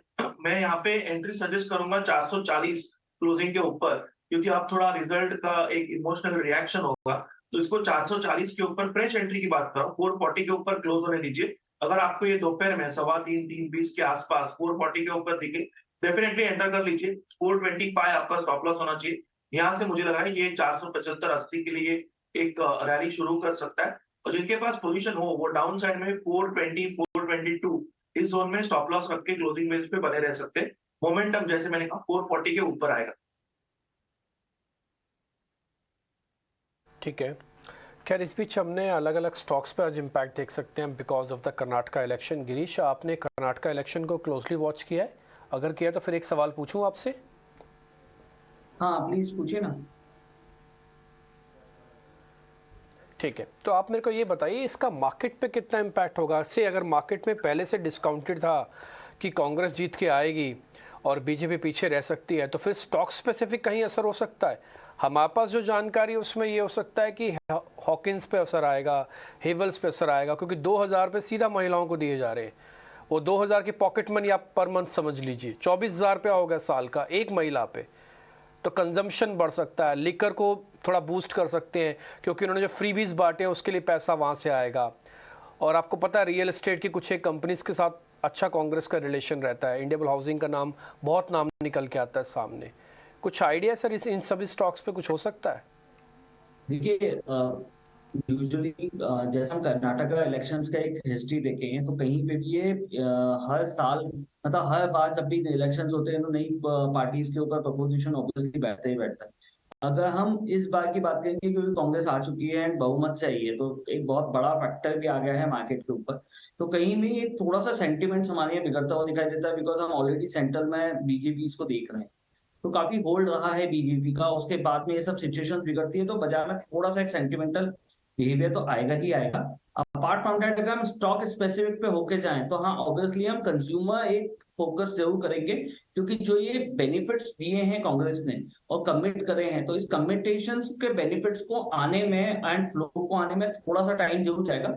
बट कहीं पे भी इसका एफएमसीजी पे और रियल एस्टेट ऑब्वियसली दोनों पे बहुत डायरेक्ट असर पड़ेगा।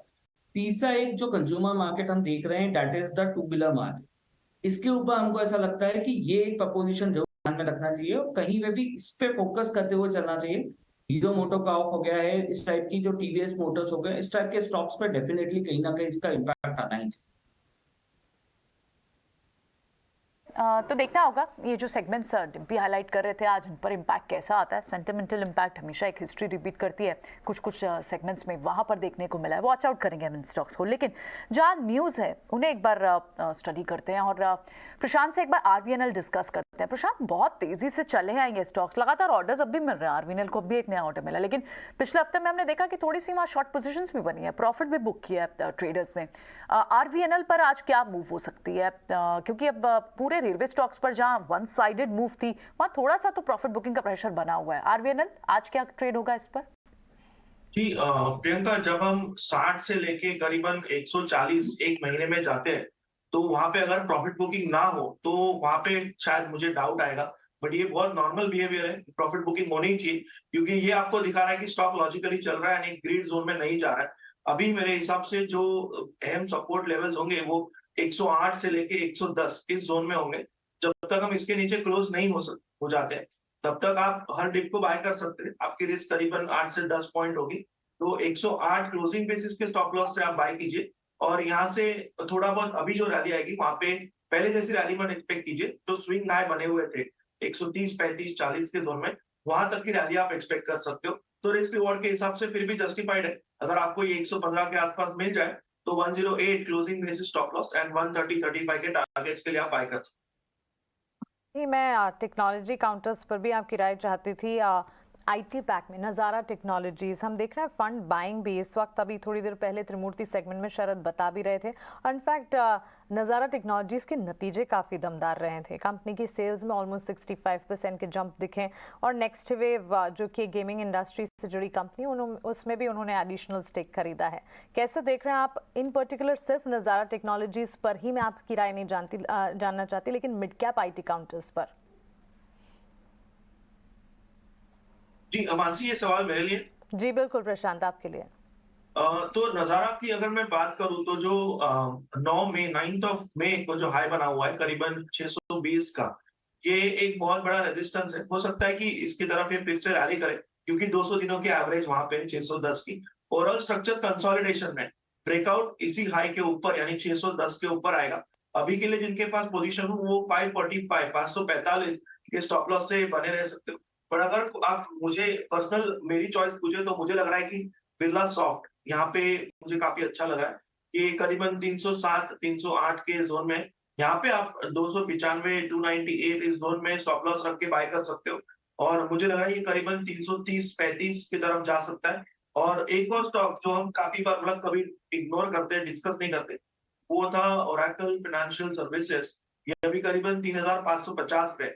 तो यहाँ पे आप 3430 3430 स्पॉट के स्टॉप लॉस से बाय कर सकते हो और करीबन ये 3700 तक जा सकता है। तो इस सेगमेंट में मेरा फर्स्ट पिक होगा बिरला सॉफ्ट, नेक्स्ट होगा ओएफएसएस। ओके ठीक है, कुछ एक ना रिजल्ट्स वाले नंबर्स भी पता कर लेते हैं, उनमें क्या करना चाहिए। जैसे एवेन्यू सुपरमार्ट के बारे में अच्छे नंबर्स आए हैं, एक न्यूजेन केमिकल्स भी है, वहाँ पे थोड़े नंबर फ्लैट है, इसको मैं छोड़ देता हूँ। एक मेरे पास जो शेयर आ रहा है वो है एक मिनट में इथॉस को एक बार जरा चेक करता हूँ। इथॉस लेके आई सामने जरा। इथॉस का जो रेवेन्यू है 208 करोड़ हुआ है, ये करीब 30% के आसपास बढ़ा। चार्ट आप जरा दिखाइएगा। नेट प्रॉफिट कंपनी ने दिखाया 13 करोड़ और ये बढ़ा करीब 70% के आसपास। मार्जिन्स हुए हैं करीब 12%, ये थोड़े कम हुए हैं। एक बार आप इसको चेक करेंगे मितेश, इथॉस के चार्ट को। इथॉस ट्रेडिंग के लिए ठीक है या फिर छोड़ दें? एक काम कीजिए, आप इसका ना 1 साल का जरा चार्ट भी दिखाइएगा। ये लग्जरी वॉच से जुड़ी हुई कंपनी है, 7% है सिर्फ 12 तारीख का। डिम्पू जी, टेक्निकली जो हमको डेटा चाहिए एक थोड़ा लंबी अवधि का वो नहीं है, क्योंकि 2022 जून से ही डेटा अवेलेबल है। तो अगर आप ट्रेडिंग के हिसाब से या इन्वेस्टमेंट के हिसाब से लेना चाहते हो तो अभी इसलिए अवॉइड करना चाहिए क्योंकि ये जो स्टॉक है उसने पिछले 5 ही हफ्तों में हार्ट ऑफ हार बॉटम फॉर्मेशन करके विदाउट एनी वॉल्यूम सपोर्ट 955 रुपए से लेके 1480 रुपए तक की एक पूरी जर्नी की है। तो हमारे हिसाब से कहीं ना कहीं कूल ऑफ होगा और वॉल्यूम भी यहाँ पे सपोर्ट नहीं कर रहा है। हिस्ट्री थोड़ी कम है स्टॉक के लिए, तो मेरे हिसाब से बहुत टेक्निकली एंड थोड़ी लंबी अवधि के लिए स्टॉक को अवॉइड किया जा सकता है। रीजन इज दिस दैट के ये इसी कंपैरिजन में अगर आप टाइटन का चार्ट देखोगे तो बहुत ही बढ़िया है। तो आई थिंक जब अच्छे मौके अवेलेबल है मार्केट में तो जहाँ पे हिस्ट्री नहीं है ऐसे स्टॉक के ऊपर क्यों बैठ लिया जाए, तो वही रीजन के हिसाब से मैं अवॉइड करना चाहूँगा ये स्टॉक को। ठीक है, कोई बात नहीं। एक शेयर और है जो कि नंबर्स के हिसाब से पूछना चाहता हूँ, वो है चोलामंडलम फाइनेंस का। इसका प्रॉफिट 31% बढ़ा है, इसका रेवेन्यू भी अच्छा बढ़ा है। ब्याज से आय जिसको हम कहते हैं एक्चुअली एनआई, वो करीब 28% के आसपास बढ़ी है। एक बार आप इसको चेक करेंगे प्रशांत। चोलामंडलम फाइनेंस नंबर्स अच्छे हैं, शेयर इसका 1 साल भी दिखाइए। ये 12 तारीख को फ्लैट था ऑलमोस्ट, इसका 1 साल भी दिखाइए।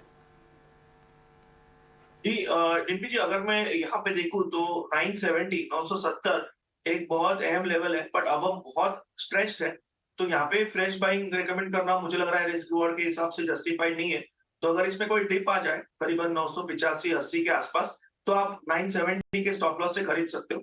वहां से फिर मुझे लग रहा है कि एक अच्छी रैली आपको 1010 और 1020 तक मिल सकती है। बट फिलहाल इस लेवल पे मुझे लग रहा है कि सिर्फ ट्रेल करना चाहिए विद स्टॉप लॉस अराउंड 995, और अगर वहां पे रिवर्सल आए तो प्रॉफिट बुक कर लीजिए। और स्ट्रेंथ है बट डिप के लिए वेट करना जरूरी होगा।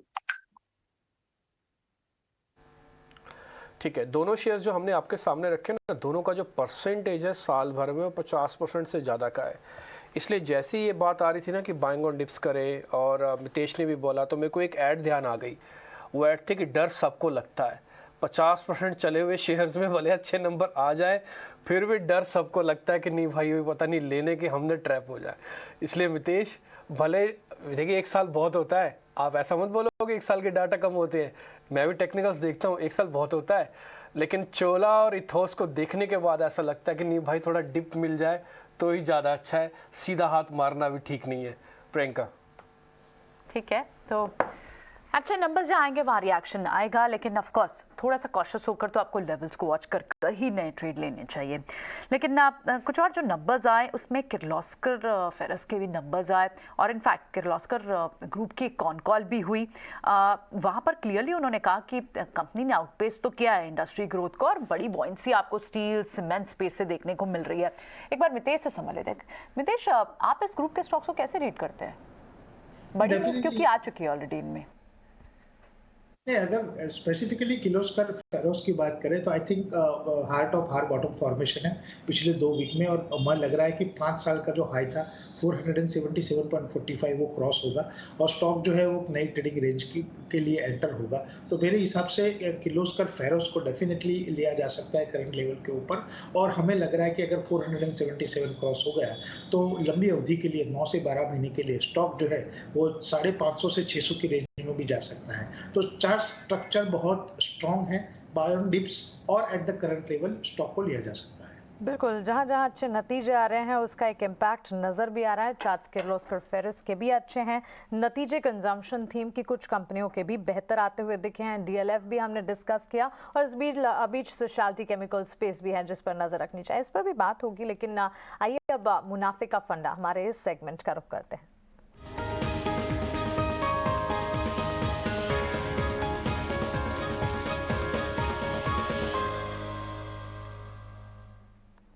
हेम सिक्योरिटीज के आस्था जैन है हमारे साथ मुनाफे का फंडा सेगमेंट में। गुड मॉर्निंग आस्था, नए हफ्ते की शुरुआत हम कर रहे हैं। आपकी लिस्ट में कंजम्पशन और साथ ही ऑटोमोबाइल सेक्टर से जुड़ी हुई कंपनियां हैं, बताएं इसके पीछे के राशनाल और कौन सी कंपनी आज लिस्ट में है?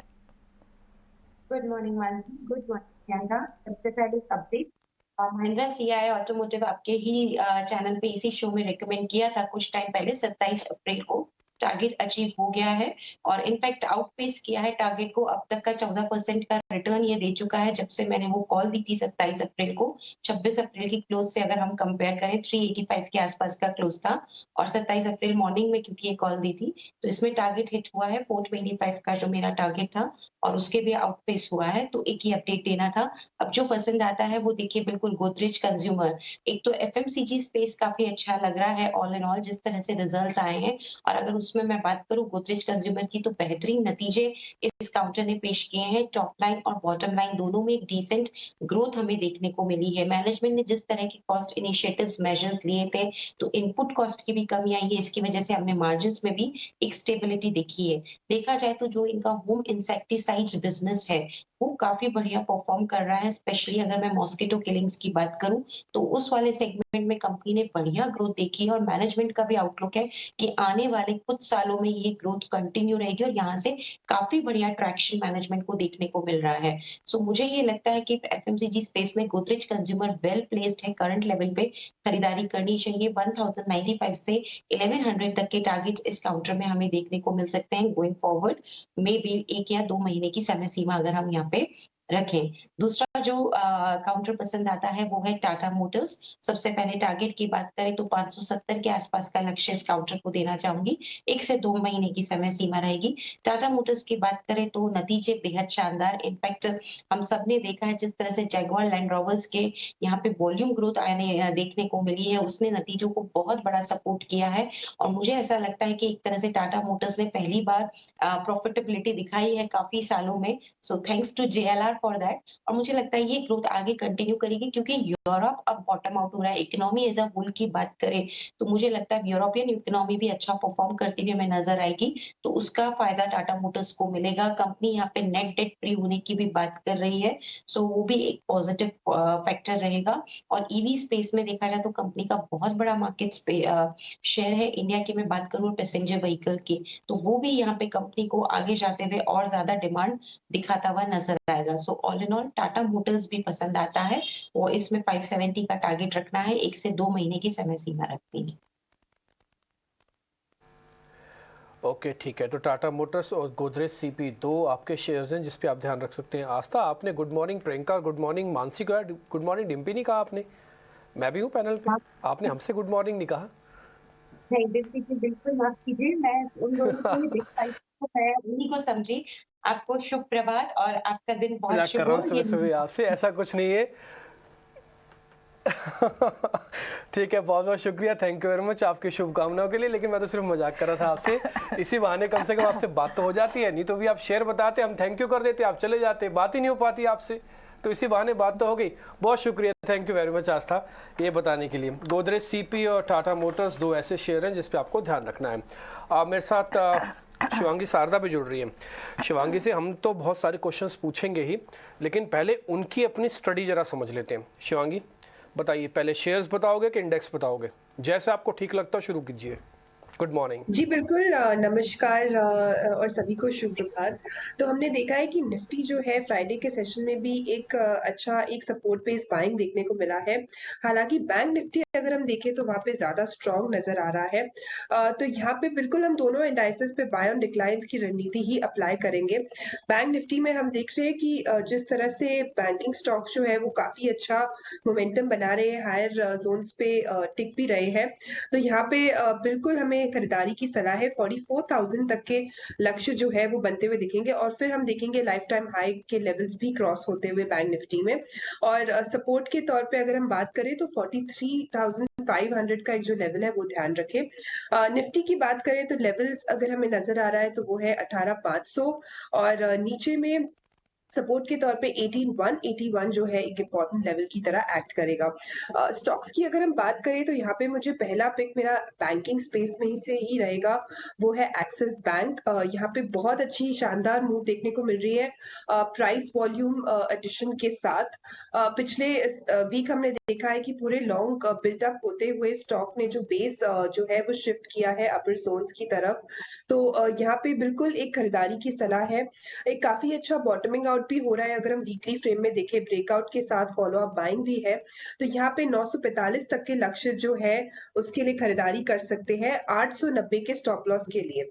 दूसरा पिक मेरा रहेगा, जैसे कि जिक्र भी हुआ कि एफएमसीजी स्पेस जो है वो काफी मोमेंटम में है, तो यहाँ पे मेरा पिक रहेगा HUL। यहाँ पे हमने देखा है कि बहुत अच्छा जो है रन अप देखने को मिला है अपने हर्डल के ऊपर, जो कि पिछला 2580 के आसपास हुआ करता था। उसके बाद भी स्टॉक ने काफी अच्छा स्ट्रॉन्ग क्लोजिंग भी दिया है वीकली और डेली फ्रेम में। तो यहाँ पे खरीदारी की सलाह रहेगी। 2725 तक के लक्ष्य जो है वो बनते हुए दिखेंगे 2570 के स्टॉप लॉस के साथ।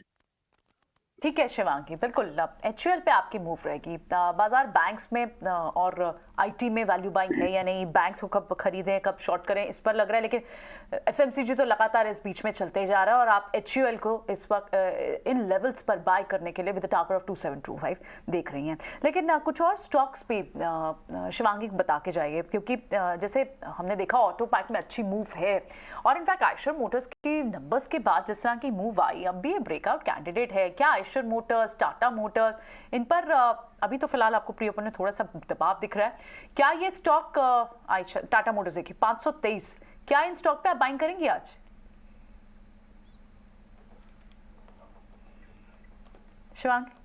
Shivangi, this question is for you.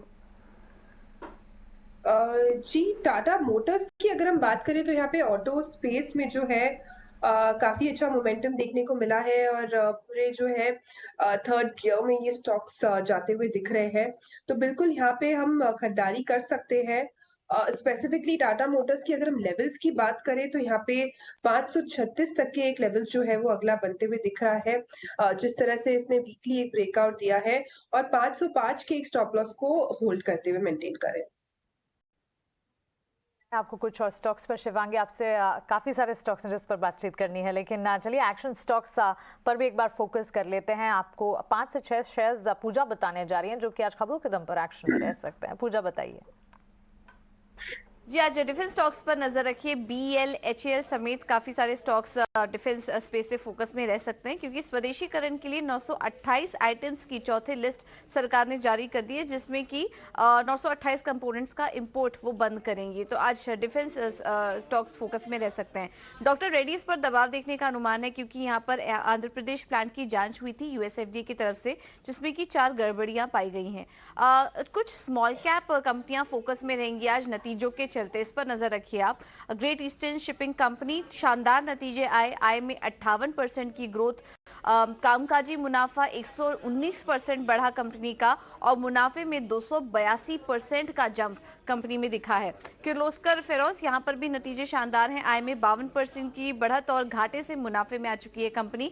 और आखिर में VST टिलर्स ट्रैक्टर्स, यहाँ पर भी नतीजे काफ़ी शानदार हैं। आय में 47% की ग्रोथ है, कामकाजी मुनाफा 80% से बढ़ा है कंपनी का, और मुनाफे में करीब 81% की ग्रोथ कंपनी ने दर्ज की है। तो नतीजों के चलते आज काफ़ी सारी स्मॉल कैप कंपनियां फोकस में रहेंगी। ठीक है, अलग अलग स्टॉक्स है जिसके बारे में हम चर्चा कर ही रहेंगे और कुछ के बारे में तो चर्चा हो भी चुकी है। अब आगे बढ़ते हैं। मैनेजिंग एडिटर सुबह निकुंज टालवी हमारे साथ जुड़े थे, उनका व्यू पॉइंट आपके ऊपर वापस से सुनाते हैं। एक साधारण रुख आपको समझना पड़ेगा कि just because markets have gone higher does not mean they will come down. और इस समय एक डेस्परेशन जरूर दिख रहा है आपको फॉरेन इंस्टीट्यूशनल इन्वेस्टर्स की तरफ से। देखिए, आप कभी ट्रैवल करते हैं, मैं लास्ट इस वीकेंड पे गोवा आपको इवेंट के लिए गया था और मैंने टिकट्स इस बार लेट कराई और 10 दिन पहले जब टिकट्स थी वह 5,500 की थी, मैंने लेट टिकट्स कराई तो 8,000 की आई, पर क्योंकि जाना था तो मुझे, और भी मेरे साथ कई लोग जाने वाले थे जो गए नहीं तो हम प्लान नहीं कर पाए, तो उसकी वजह से टिकट मैंने लेट कराई। क्योंकि टिकट मैंने लेट कराई तो मेरे को एक्स्ट्रा प्रीमियम देना पड़ा। तो विदेशी संस्था के निवेशकों के साथ भी अभी भी यही हो रहा है, because they are desperate now to come higher, they are coming higher, they are coming back at a higher price. ये एंटिसिपेट कर रहा था कि नंबर्स अच्छे आएंगे और स्टॉक 450 से शायद 510 515 तक आ चुका है। नंबर्स अच्छे थे। और अगर आप एक लॉन्ग टर्म व्यू लेते हैं, मीडियम टर्म व्यू लेते हैं, तो टाटा मोटर के अंदर मुझे लगता है कि अभी भी आउट परफॉर्मेंस का स्ट्रोक का बढ़िया स्कोप रहेगा। बिकॉज देखिए, उसकी बैलेंस शीट ऐसी है कि उसके अंदर ऑपरेटिंग लेवरेज और फाइनेंशियल लेवरेज जब किक हो जाती है तो काफ़ी अच्छी अर्निंग्स आती हैं। ऑपरेटिंग लेवरेज क्या होती है? डिमांड और जो आपकी गाड़ियाँ ज़्यादा बिक रही है, उससे ऑपरेटिंग लेवरेज आती है। JLR की जो डिमांड आ रही है, लैंड रोवर जो ज़्यादा बिक रही है, ऑपरेटिंग लेवरेज है। फाइनेंशियल लेवरेज जब आती है जब आप डेट कम करते हैं, और डेट कम करते हैं तो सीधा प्रभाव आपकी बैलेंस शीट में पड़ता है। अभी जब ये दोनों कॉम्बिनेशन एक साथ आ जाते हैं तो मेरे हिसाब से इसका सीधा असर आपके स्टॉक में पड़ता है। तो स्टॉक बढ़ चुका है मगर इतना सस्ता नहीं है। हो सकता है नंबर्स के बाद थोड़ा इधर उधर टाइम वाइज कंसोलिडेशन हो उसके अंदर, मगर डायरेक्शनली अगर आप 3 4 5 6 1 साल की बात कर रहे हैं तो मुझे लगता है टाटा मोटर का बेस्ट गेन खत्म नहीं हुआ। ऑटोस को लेकर चर्चा हो रही है, हालांकि एक सेगमेंट है जिसको लेकर बहुत ही सेलेक्टिव होना पड़ेगा आपको, वो है फार्मास्यूटिकल्स। एक बार में आप ये नहीं कह सकते खराब है, एक बार में आप ये नहीं कह सकते कि ठीक है। उसके कुछ शेयर्स मैं आपको और बताता हूँ। ल्यूपिन नाम की कंपनी है, जरा एक बार मितेश अपने चार्ट्स खोलिए और जरा आप चेक कीजिए, आपको दिखेगा। और दूसरा एक और कंपनी है जो इसी से थोड़ी रिलेट करती है, डॉक्टर लाल पैथलैब, जिसके नंबर्स आए थे डेज हाई पे जाके बंद हुआ है। दोनों में से अगर आज किसी में ट्रेड करना हो तो मितेश आप किस में आपकी फर्स्ट प्रेफरेंस है, डॉक्टर लाल पैथलैब या फिर Lupin? Undoubtedly Lupin. Reason being is this that कि ये दूसरी बार हुआ है लुपिन में कि जहाँ पे प्राइस वॉल्यूम ब्रेकआउट सस्टेनेबल होने के चांसेस ज़्यादा है as compared to doctor Lal PathLab. तो मेरे हिसाब से लुपिन कंपैरेटिवली लेने के 2 रीज़न है। एक तो बहुत ही बढ़िया प्राइस वॉल्यूम ब्रेकआउट है, दूसरा स्टॉक जो है वो high point of the day पे ही बंद हुआ है। 776.05 हाई था, 773.60 जो है उसका क्लोज है। और तीसरा सबसे ज़्यादा इंपॉर्टेंट पॉइंट ये है कि उसका जो इंटरमीडिएट रेजिस्टेंस था जो बहुत लंबे अरसे से क्रॉस नहीं कर पा रहा था, वो है 768, उसके ऊपर ये स्टॉक ने क्लोज दिया है। तो बिकॉज ऑफ 3 रीजंस मेरे हिसाब से डॉक्टर लाल पैथलैब की कंपैरिजन में लुपिन लेना चाहिए। और मेरे हिसाब से 1 या 2 दिन में स्टॉक जो है वो 810 से 850 तक के एग्रेसिव टारगेट्स अचीव कर सकता है। लुपिन को प्रेफर करेंगे, ठीक है। फार्मा स्पेस को इस वक्त देखना भी चाहिए, लेकिन हाँ ये है कि उसकी डिफरेंट बास्केट्स को आपको कंसिडर भी करना चाहिए। लेकिन आज वमाक्षी हमारे लिए बिग बोल्ड ब्रोकरेज में कौन सा स्टॉक लेकर आई हैं, आइए उनसे बात करते हैं।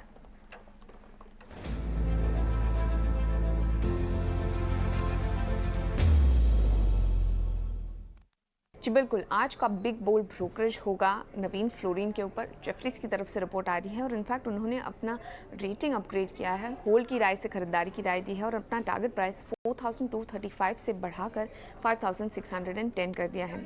उनका मानना है कि रेवेन्यू, EBITDA सभी अनुमान से काफ़ी मजबूत आए हैं और कंपनी ने मार्जिन प्रोफाइल में भी सुधार नजर आया और ये सस्टेनेबल रह सकता है। स्पेशलिटी केमिकल का आउटलुक काफ़ी कंस्ट्रक्टिव नजर आ रहा है और CDMO के फ्रंट पर काफ़ी हैंडसम बीट नजर आया है। 20% ग्रोथ की एक्सपेक्टेशंस है FY24 में। HPP की पीक यूटिलाइजेशन और डी बॉटलनेकिंग नजर आ रही है। एलिवेटेड वर्किंग कैपिटल आगे चलते हुए नॉर्मलाइज हो सकता है। मैनेजमेंट की ग्रोथ गाइडेंस भी काफ़ी पॉजिटिव नजर आ रही है। अगर हम ग्लोबल एग्रोकेम स्लोडाउन को कंपेयर करते हैं तो काफ़ी अच्छी ग्रोथ गाइडेंस उनकी तरफ से आ रही है। तो ओवरऑल इसी के चलते जेफरीज ने अपनी राय को खरीदारी की राय पर अपग्रेड किया है और अपना टारगेट प्राइस भी बढ़ाया है। चलिए, तो नवीन फ्लोरिन और CDMO बिजनेस की बात की जा रही है और जेफरीज कहता है कि भले ही कुछ पार्ट इनका रेवेन्यूज जो है वो ओवरसीज मार्केट से आते हो, वहाँ स्लो डाउन हो, लेकिन फिर भी ग्रोथ इनकी मोमेंटम इंटैक्ट रहेगा। और इन्होंने टारगेट भी देखिए बढ़ा दिया है, अब लगभग 4300 से 5600 प्लस के टारगेट्स दिए हैं। एक बार समझते हैं, गिरीश भी हमारे साथ। गिरीश, नवीन फ्लोरिन के इस रिपोर्ट को आप कैसे एनालाइज करेंगे? CDMO बिजनेस की काफ़ी बात की जाती है और इनके पास भी एक कंपोनेंट है।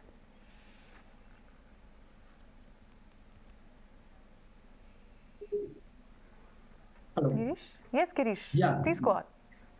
नवीन क्लोथिंग की जो रिजल्ट्स भी आए हैं, नंबर्स भी हैं, इनके ऑर्डर बुक्स भी अच्छी काफी बेटरली इंप्रूव होती हैं। तो अगर केमिकल इंडस्ट्रीज को फोकस में करा जाए तो केमिकल इंडस्ट्रीज वैसे भी एक पर्सपेक्टिव इंडस्ट्री के तरीके से उभर के आई हैं। अगले पिछले 3 से 4 क्वार्टर्स के अंदर इनके काफी नंबर्स अच्छे रहे हैं।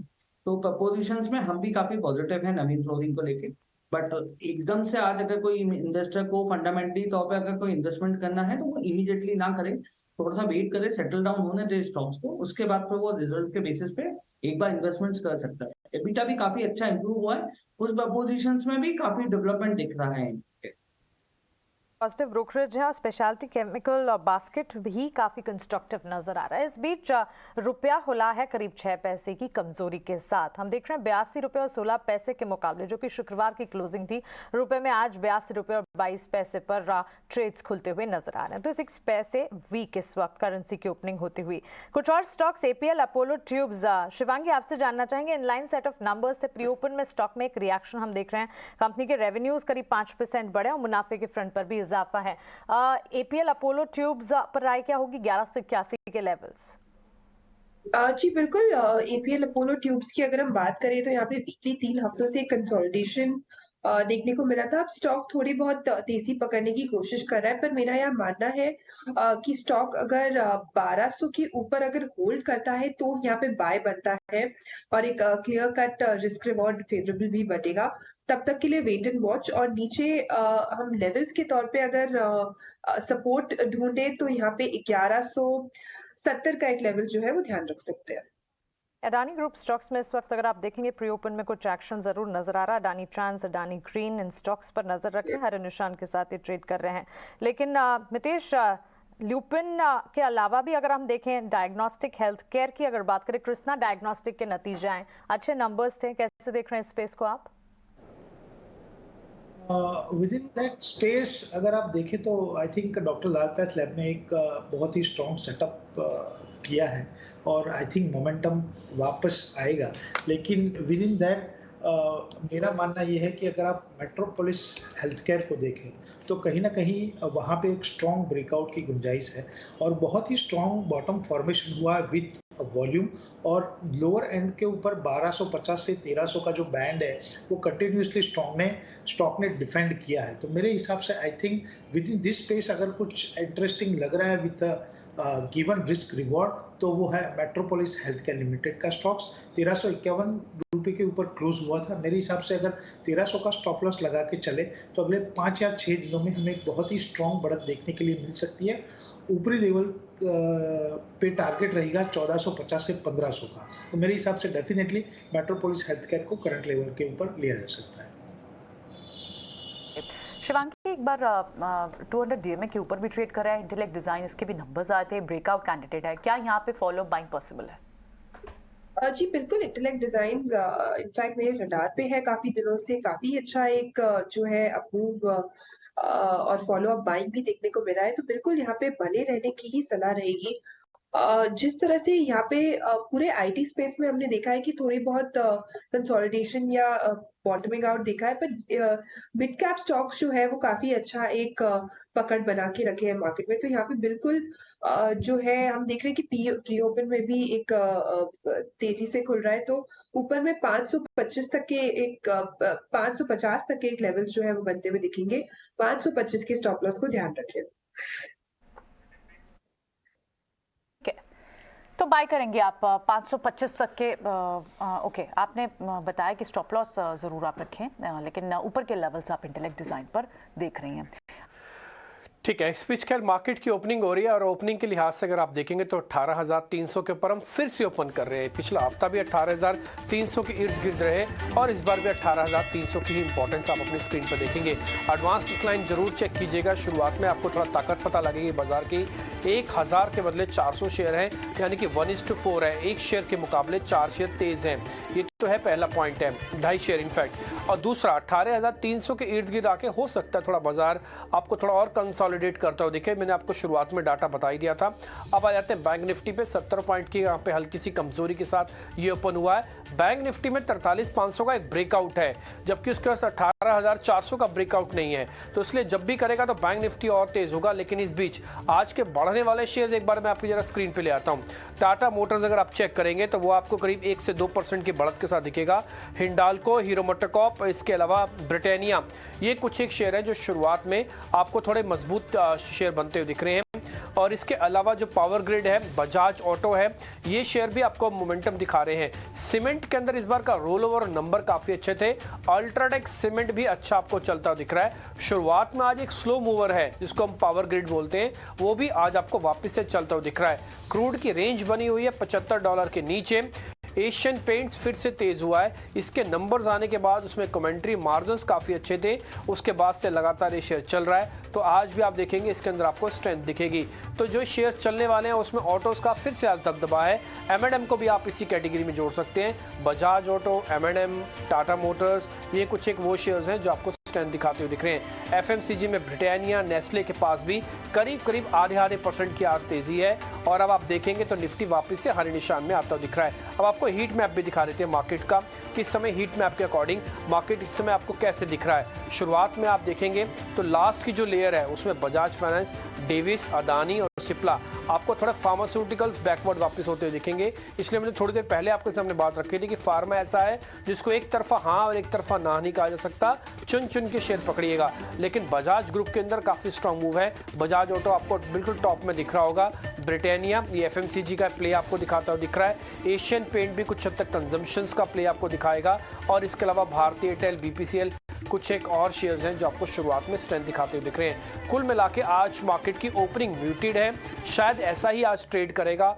ऑप्शंस वाले कृपा करके सावधान रहें, प्रीमियम ईटिंग हो सकती है, थोड़े साइडवेज हो जाएं। जब भी आपको कोई डिप मिले तब प्लस कीजिए, रजिस्टर्स का शॉर्ट कीजिए। छोटे मझोले शेयर आपको बता रही है प्रियंका, माफ कीजिए मानसी। ओके, तो चलिए, बड़ी दिग्गज कंपनियों में ऑटो सेक्टर का दबदबा है। ठीक उसी तरह हम देख रहे हैं मिड कैप स्मॉल कैप में भी ऑटो स्पेस है जो कि आउट परफॉर्म कर रहा है।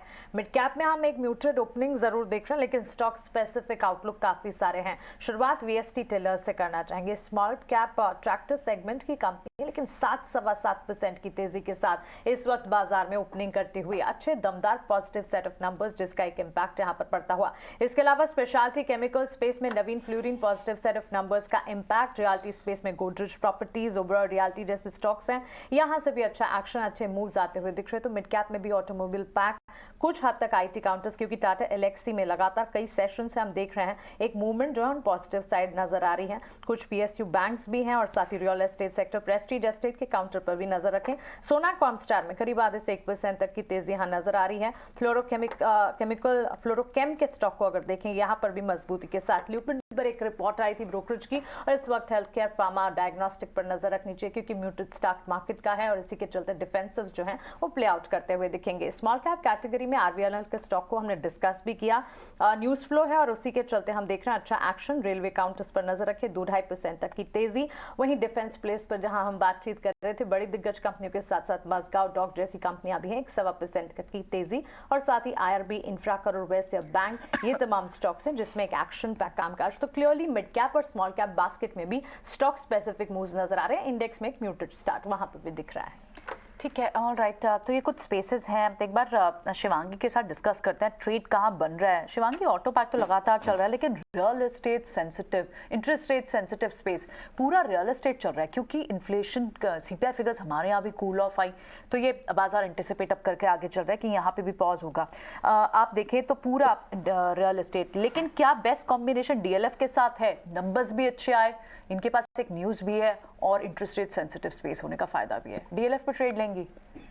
जी बिल्कुल, DLF की अगर हम बात करें तो यहाँ हमने देख रहे हैं कि गैप अप ओपनिंग के बाद थोड़ी बहुत जो है गैप फिल हो सकती है स्टॉक में, तो थोड़ा वेट एंड वॉच करें, थोड़े डिक्लाइंस में इसको जो है यूटिलाइज करें। ऑन दी अदर हैंड अगर मैं देखूं तो बाकी जो रियल एस्टेट कंपनीज है उसमें से एक शोभा है जो एक अच्छा कंसोलिडेटिव बेस बनाते जा रहा है। वीकली फ्रेम में हम देख रहे हैं कि ग्रेजुअली बेस जो है वो शिफ्ट होते जा रहा है हायर जोन्स की तरफ, तो यहाँ पे हम ध्यान रख सकते हैं। इसमें करीब करीब 520 तक के लक्ष्य जो है वो इमीडिएटली बनते हुए दिखेंगे और 495 के एक स्टॉप लॉस को क्लोजली ट्रैक करें। डीएलएफ पर तो पूरा रियल एस्टेट स्पेस आप देखें, वहाँ पर अच्छी खासी मूव है। आप फिनिक्स मिल, शोभा, डीएलएफ सभी को देखें, क्योंकि इंटरेस्ट रेट सिनेरियो सभी में मूव है और इनफैक्ट टू व्हीलर्स में भी, ऑटो में भी कहीं ना कहीं इम्पैक्ट तो पड़ता है। इस वजह से भी ऑटो पैक में अच्छी खासी मूव बनी हुई है। बजाज ऑटो, हीरो मोटोकॉर्प सभी में अच्छी मूव है। लेकिन डिविस लैब अभी वापस आता हुआ दिख रहा है, आधे % की इनफैक्ट इस वक्त बढ़त दिख रही है। क्या नितेश, लास्ट वीक में क्योंकि डॉक्टर रेड्डीज के नंबर्स के बाद डिविस लैब पे एक बड़ा इम्पैक्ट आया था, आपको लगता है आज रिकवरी ट्रेड या फिर इस वीक रिकवरी ट्रेड के लिए प्ले करना चाहिए डिविस को? तो 20 का जो लक्ष्य है वो अगर क्रॉस हो जाता है आज के दिन में तो बहुत ही अच्छी बढ़त 3400 लेवल्स की हमको मिल सकती है और आज के दिन में ये डेफिनेटली एक बाउंस बैक कंटेंडर है। तो हमारे हिसाब से डेफिनेटली करंट लेवल के ऊपर लेना चाहिए। We are waiting for 3320, 3320। एक बार वो क्रॉस हो गया तो उसके बाद हमको 3380 और 3400 के टारगेट्स आज के दिन में ही आए ऐसा लग रहा है। आज के दिन के लिए based on the current momentum बहुत ही स्ट्रॉन्ग ब्रेकआउट लग रहा है। Divi's laboratories strong breakout in fact इस स्टॉक में दिख रहा है। लेबोरेटरी स्पेस और डायग्नोस्टिक पर खास नजर रखें भी, लेकिन इस बीच अगर आप देखेंगे कुछ और स्टॉक्स जहां पर एक्शन हम देख रहे हैं, निफ्टी नेक्स्ट कैटेगरी को अगर देखेंगे, यहाँ पर लाइफ इंश्योरेंस प्लेज हैं, कंजम्पशन से जुड़ी कंपनियां हैं और साथ ही हम देख रहे हैं डिफेंस से जुड़े स्टॉक्स और कुछ सीमेंट काउंटर्स हैं जहां पर एक्शन इस वक्त लगातार नजर आ रहा है। मुथूट फाइनेंस और मनप्पुरम फाइनेंस के चार्ट्स को भी एक बार देखें, क्योंकि यहाँ पर भी मजबूती के साथ ट्रेड है। मनप्पुरम फाइनेंस आई थिंक इस वक्त नतीजों के दम पर एक इम्पैक्ट आता हुआ दिखना चाहिए। एक बार चार्ट्स चेक करेंगे मनप्पुरम फाइनेंस के, किन लेवल्स पर इस वक्त ट्रेड कर रहे हैं, लेकिन मुथूट फाइनेंस में तो 1-1.5% तक की तेजी है ही। शिवांगी, कंजम्पशन थीम पर हम बातचीत कर भी रहे थे और कोलगेट की अगर बात करें, इनलाइन नंबर्स कहे जाएंगे, ऑफ कोर्स मिले जुले सेट ऑफ नंबर्स जरूर दिखें और साथ ही वीबीएल और गोदरेज कंज्यूमर तीनों स्टॉक को एक बार देखें और आप बताएं इन स्टॉक्स में से आपकी राय कौन से स्टॉक पर, कौन सा स्टॉक आप पिक करना चाहेंगे? वीबीएल में लगातार कई सेशन से हम अच्छी मजबूती देख रहे हैं। जी बिल्कुल, हमने कंजम्पशन स्पेस में से जो है HUL डिस्कस किया था। दूसरे स्टॉक की अगर हम बात करें तो यहाँ मुझे गोदरेज सीपी जो है वो काफी अच्छा लग रहा है।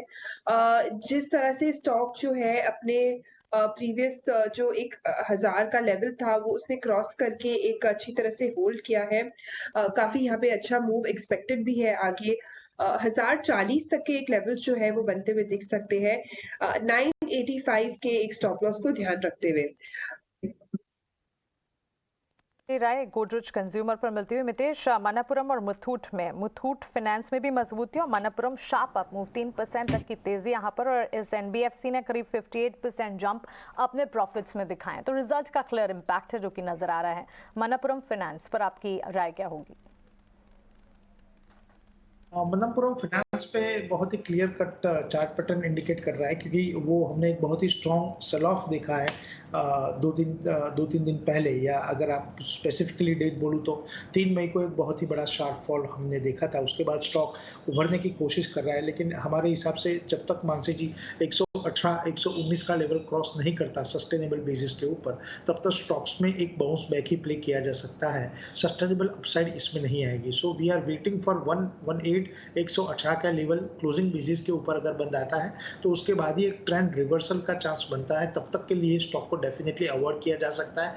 आपको ये जो बाउंस मिला है आज, वो अगर सस्टेन होता है तो वेल एंड गुड, अदरवाइज आप यहाँ पे भी स्टॉक्स को एक बारी बेच सकते हो, क्योंकि चार्ट पैटर्न बहुत ही वीक है और जो भी सेल ऑफ आया था फ्रॉम द लेवल ऑफ 130 वो विथ वॉल्यूम आया था। तो we are of the view कि ये जो इंट्राडे के स्पाइक्स है वो सस्टेन नहीं होंगे गोइंग फॉरवर्ड, एंड स्टॉक्स जो है वो कंसोलिडेशन फेज में जाएगा। ट्रेंड रिवर्सल लेवल मैंने बताया वैसे 118 है, 118 के ऊपर ही हम लोग कॉल लेंगे कि whether the stock is ready to fly और नॉट, अदरवाइज कंप्लीटली अवॉइड। और इंट्राडे में अगर आपने नीचे लेवल के ऊपर परचेज किया है तो ऐसे बाउंस को आप एग्जिट की तरह देख सकते हैं। ठीक है, एक बार एक स्टॉक को लेकर आते हैं, यूग्रो कैपिटल। इस पर हमने कई बार बात भी की है पहले। आज इसके नंबर्स आने हैं, आज भी 2% की तेजी है इसमें। शुक्रवार को ही हमें शरद भी बता के गए थे कि डॉली खन्ना इसमें स्टेक ले सकती हैं, ये खबरें जल्दी आएगी और बड़े पीएमएस से मिल रहा है मैनेजमेंट भी। हम कई बार मिस्टर नाथ से बात भी कर चुके हैं, कंपनी के जो प्रमोटर है। एक बार इस स्टॉक को डिस्कस करते हैं। शिवांगी, यूग्रो कैपिटल बहुत स्ट्रॉन्ग मूव आ चुकी है, लगभग 40% चल चुका है पिछले 6 हफ्ते में, लेकिन नंबर से पहले अब भी स्ट्रॉन्ग दिख रहा है। क्या अब भी थोड़ा मोमेंटम बाकी है? बिल्कुल, इस स्टॉक की अगर हम बात करें तो हमने देखा है कि पिछले 2 महीनों से इनफैक्ट ये स्टॉक जो है काफी आउट परफॉर्म कर रहा है। पिछले 6 हफ्तों से कंटिन्यूसली हायर लोस बनाते जा रहा है स्टॉक। तो बिल्कुल जो इसका बेस है वो काफी स्ट्रांगली बिल्ट हो चुका है। इसका एक प्रीवियस जो हाई था, रेजिस्टेंस प्रीवियस हाई 212 का, उसको भी स्टॉक ने सरपास किया है। तो यहाँ पे अगर 212 के ऊपर होल्ड करता है तो यहाँ पे बिल्कुल बने रहने की सलाह रहेगी 220 तक के लिए, और 208 के एक सपोर्ट को ध्यान रखें। प्रशांत, पिछले हफ्ते क्योंकि हमने देखा कि कई सारे जो फाइनेंस काउंटर्स थे, एनबीएफसीज, माइक्रो फाइनेंस कंपनीज थी, उनमें मूव के बाद क्या लग रहा है कि थोड़ा सा, ये भी खैर माइक्रो लेंडर है, लेकिन दूसरे काउंटर्स आप देखें एक बार, होम फर्स्ट फाइनेंस, इसके चार्ट को भी लेकर आए, फ्यूज, आज सारे स्टॉक्स नीचे हैं। क्या ये थोड़े से दबाव दिख सकता है इन स्टॉक्स पे, या फिर अभी भी एंट्री पॉइंट ढूंढेंगे आप? प्रशांत can you hear me? Priyanka, एक बार आप स्टॉक नेम रिपीट करेंगे प्लीज? हाँ, I was talking about micro finance lenders. Home first finance देखिए लगभग 4.5% नीचे है, स्पंदना, स्फूर्ति, फ्यूजन सारे नीचे हैं। क्या मौका ढूंढना चाहिए या फिर आपको लगता है कि चल चुके हैं, थोड़ा प्रेशर रहेगा? जी, अगर आप एक इन्वेस्टर हो तो ये कंसोलिडेशन जोन के निचले लेवल्स पे, तो यहाँ पे आप, अगर मैं होम फर्स्ट की बात करूं, इट इज ट्रेडिंग अराउंड 693। आप यहाँ पे 675, 675 क्लोजिंग बेसिस के स्टॉप लॉस से ले सकते हो। बट अगर आप मुझे पूछो कि क्या आप लोगे, तो I think there are far better opportunities. अगर आप डीएलएफ को देखो या अदर स्टॉक्स को देखो, वहां पे अपॉर्चुनिटीज बहुत क्लियर कट है। तो यहाँ पे मैं एक फोर्स ट्रेड लेना नहीं चाहूंगा, तो सिर्फ ये रिकमेंड करूंगा कि जिनके पास भी पोजीशन हो, आप 675 क्लोजिंग बेसिस का स्टॉप लॉस बनाए रखें। अगर पोजीशंस हैं, स्टॉप लॉसेस मेंटेन कीजिए। नई पोजीशंस के लिए इस वक्त राय नहीं। डीएलएफ जैसे चार्ट्स हैं जो कि अट्रैक्टिव नजर आ रहे हैं प्रशांत को, लेकिन अपोलो हॉस्पिटल, शिवांगी, एक शार्प अप मूव यहाँ पर नजर आ रहा है और अच्छी मजबूती के बीच अपोलो हॉस्पिटल के चार्ट्स ट्रेड करते हुए इस वक्त। इस तेजी को कैसे देखें? 4657 के लेवल्स पर आज ही के सत्र में हमने देखा है 4665 के स्तरों के आसपास एक अप मूव देखने के बाद हल्की सी प्रॉफिट बुकिंग, लेकिन यहाँ से तेजी एंटिसिपेटेड है। जी, अपोलो हॉस्पिटल की बात अगर हम करें, जैसा कि आपने पहले भी जिक्र किया कि ये पूरा फार्मा और हेल्थ केयर स्पेस जो है वो एक काफी ट्रिकी स्पेस है और इसमें स्टॉप लॉसेस जो है वो स्ट्रिक्टली मेंटेन करने की राय रहेगी। पहला सलाह ये रहेगा। दूसरा, अगर हम स्टॉक की बात करें तो बिल्कुल हमने देखा है कि 4 दिनों के कंसोलिडेशन के बाद स्टॉक ने वो लेवल्स को जो है सपोर्ट को काफी अच्छे से होल्ड किया है, करीबन 4590 का, और उसके ऊपर क्लोजिंग दिया है। तो बिल्कुल यहाँ पे जो है बाइंग बरकरार है। ओपन इंटरेस्ट एडिशन भी हुआ है, तो यहाँ पे हम 4780 तक के लेवल्स जो है वो नेक्स्ट बनते हुए देख सकते हैं। 4590 के एक स्टॉप लॉस को ध्यान रखें।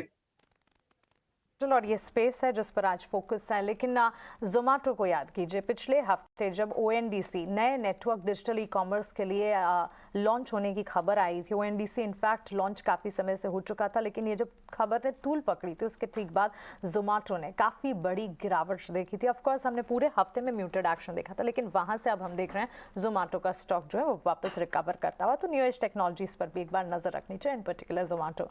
मितेश, एक बार पीएसयू स्पेस पर, क्योंकि बाजार खुलने से पहले आपने बताया था कि not in particular PSU bank, लेकिन पीएसयू थीम है जिस पर आप बुलिश हैं। कोई स्टॉक पिकिंग इस वक्त पीएसयू में जहां गिरावट में खरीदारी के मौके मिल रहे हैं, या फिर आपको लगता है कि एक पोजीशन है जहां पर नजर रखनी चाहिए? अनडाउटेडली, क्योंकि अगर आप देखो तो खेल का स्ट्रक्चर वही इंडिकेट कर रहा है कि कहीं ना कहीं स्टॉक इंट्राडे में या फर्स्ट हाफ में थोड़ा डाउन आएगा और सेकेंड हाफ में स्पेस पकड़ता है। पिछले 3 दिनों से लगातार यही रफ्तार चल रही है स्टॉक की।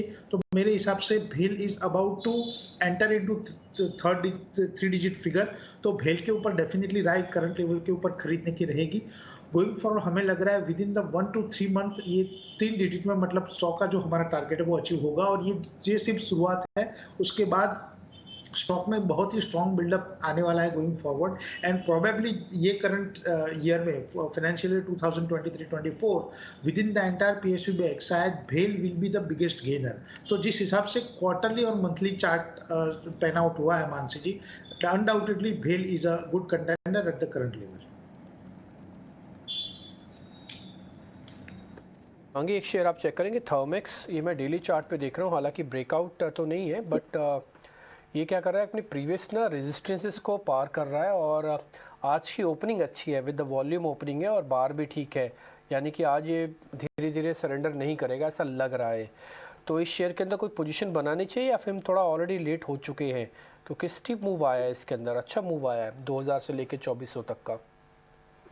जी बिल्कुल, आज हमने जो देखा है 2400 के ऊपर स्टॉक ने जिस तरह से होल्ड किया है और ओपनिंग भी दिया है, काफी स्ट्रॉन्ग है, क्योंकि हमने देखा था कि पिछली बार जो है करीबन नवंबर के आसपास ये स्टॉक इस लेवल्स को सरपास नहीं कर पाया था।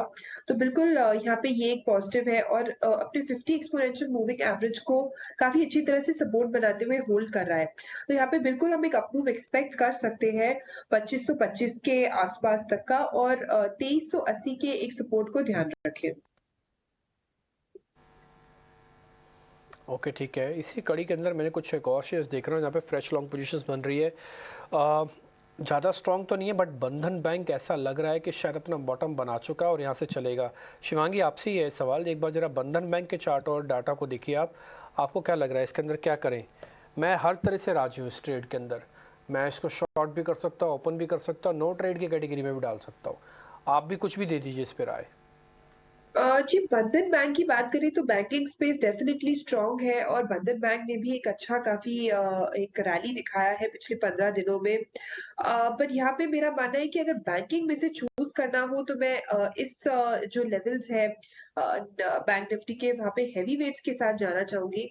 तो एक्सिस या आईसीआईसीआई पे हम ध्यान रख सकते हैं अपना।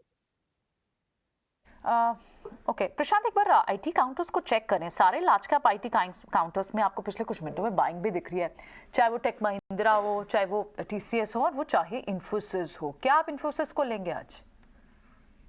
जी प्रियंका, मैं थोड़ा सा यहाँ पे कॉशियस रहूंगा, क्योंकि ये रैली एक वीकर सेक्टर में, अगर जैसे मैंने सुबह कहा था, मुझे बिरला सॉफ्ट यहाँ मिड कैप आईटी ज्यादा पसंद आ रहा है as compared to front liners.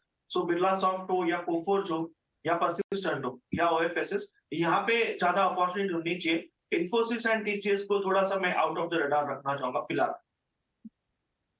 No problem. Banks finance थोड़े से दबाव में है और आईटी में थोड़ी सी मूव है, तो हमें लगा कि शायद लार्ज कैप आईटी में कुछ मूव्स बनती हैं। लेकिन फाइनेंस काउंटर्स में एनबीएफसीज में कुछ और, एक तो उज्जीवन फाइनेंस को देखते हैं, इसमें भी लगातार पिछले 2-3 दिन से मूव है। और एक और काउंटर एसबीआई कार्ड्स, इसमें क्रेडिट कार्ड डिटेल्स भी शायद डेटा आने वाला होगा और इसलिए मूव भी आपको दिख रही है। इन दो काउंटर्स में से क्या स्ट्रॉन्ग दिख रहा है शिवांगी, एसबीआई कार्ड या फिर उज्जीवन फाइनेंस?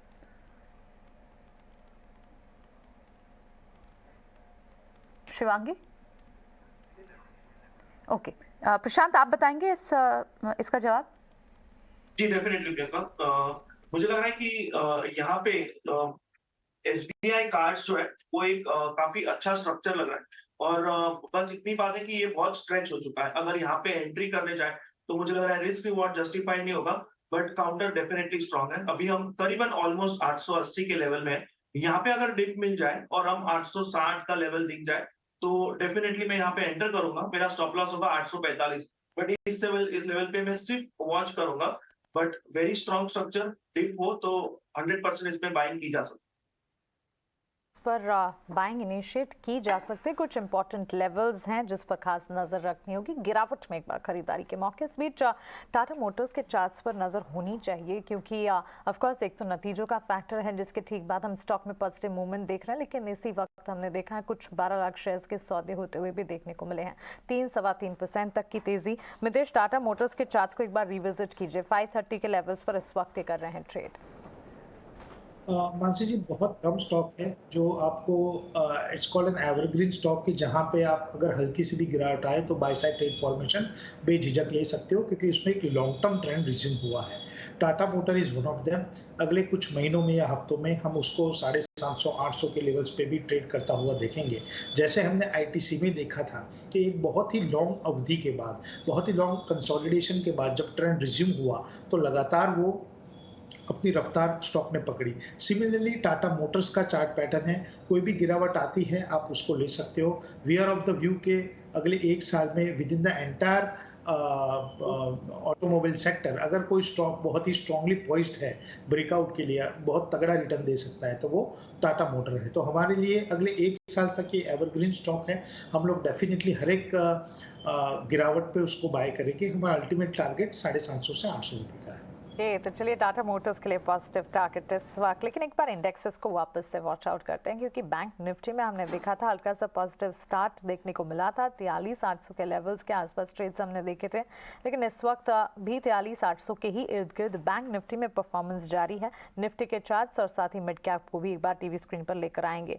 लेकिन रियल एस्टेट पैक में कह सकते हैं रियल एस्टेट सेक्टर लगातार तीसरा हफ्ता है जबकि टॉप सेक्टोरल इंडेक्स के तौर पर आगे उभरता हुआ, और इसके ठीक विपरीत मेटल इंडेक्स में हम देख रहे हैं 5 स्ट्रेट सेशन से कमजोरी जो है वो हावी होती हुई दिख रही है। और साथ ही ऑटो है जो कि बाजार को लगातार सपोर्ट करने का काम कर रहा है। अभी थोड़ी देर पहले आईटी सेक्टर की हम बात कर रहे थे और इंटेलेक्ट डिजाइन अरीना पर एक बार प्रशांत आपकी राय जानना चाहेंगे, क्योंकि इंटेलेक्ट डिजाइन अरीना काफी मजबूत नतीजे देखने को मिले क्वार्टर 4 के, और साथ ही यहाँ पर इनके रेवेन्यूज की अगर बात करें 2000 करोड़ के मार्क को इसने पार किया। इसके ठीक बाद हम देख रहे हैं 3-3.5% तक की तेजी तो है ही। आईटी स्पेस में कॉशियस आउटलुक है, ये हम जरूर जानते हैं, लेकिन क्या आपको लगता है इस तरह के न्यूज फ्लोज के चलते जहां पर एक्शन है, जिनकी एग्जिस्टिंग पोजीशंस हैं, उन्हें कोई डिसीजन लेना चाहिए? इंटेलेक्ट डिजाइन काफी पॉजिटिव स्ट्रक्चर और वॉल्यूम बैक। इनफैक्ट अगर हम शुक्रवार का वॉल्यूम देखें तो it is popping out of the charts. अभी हम 550 के आसपास ट्रेड कर रहे हैं। मुझे लग रहा है कि अभी भी कोई मोमेंटम के लिए लेना चाहे तो स्टॉप लॉस थोड़ा सा डीप, यानी 518 के आसपास स्टॉप लॉस होगा। बट मोमेंटम स्ट्रांग है तो मुझे लग रहा है बिल्कुल कैश में खरीदारी की जा सकती है और होल्ड किया जा सकता है फॉर टारगेट्स अराउंड 585-590।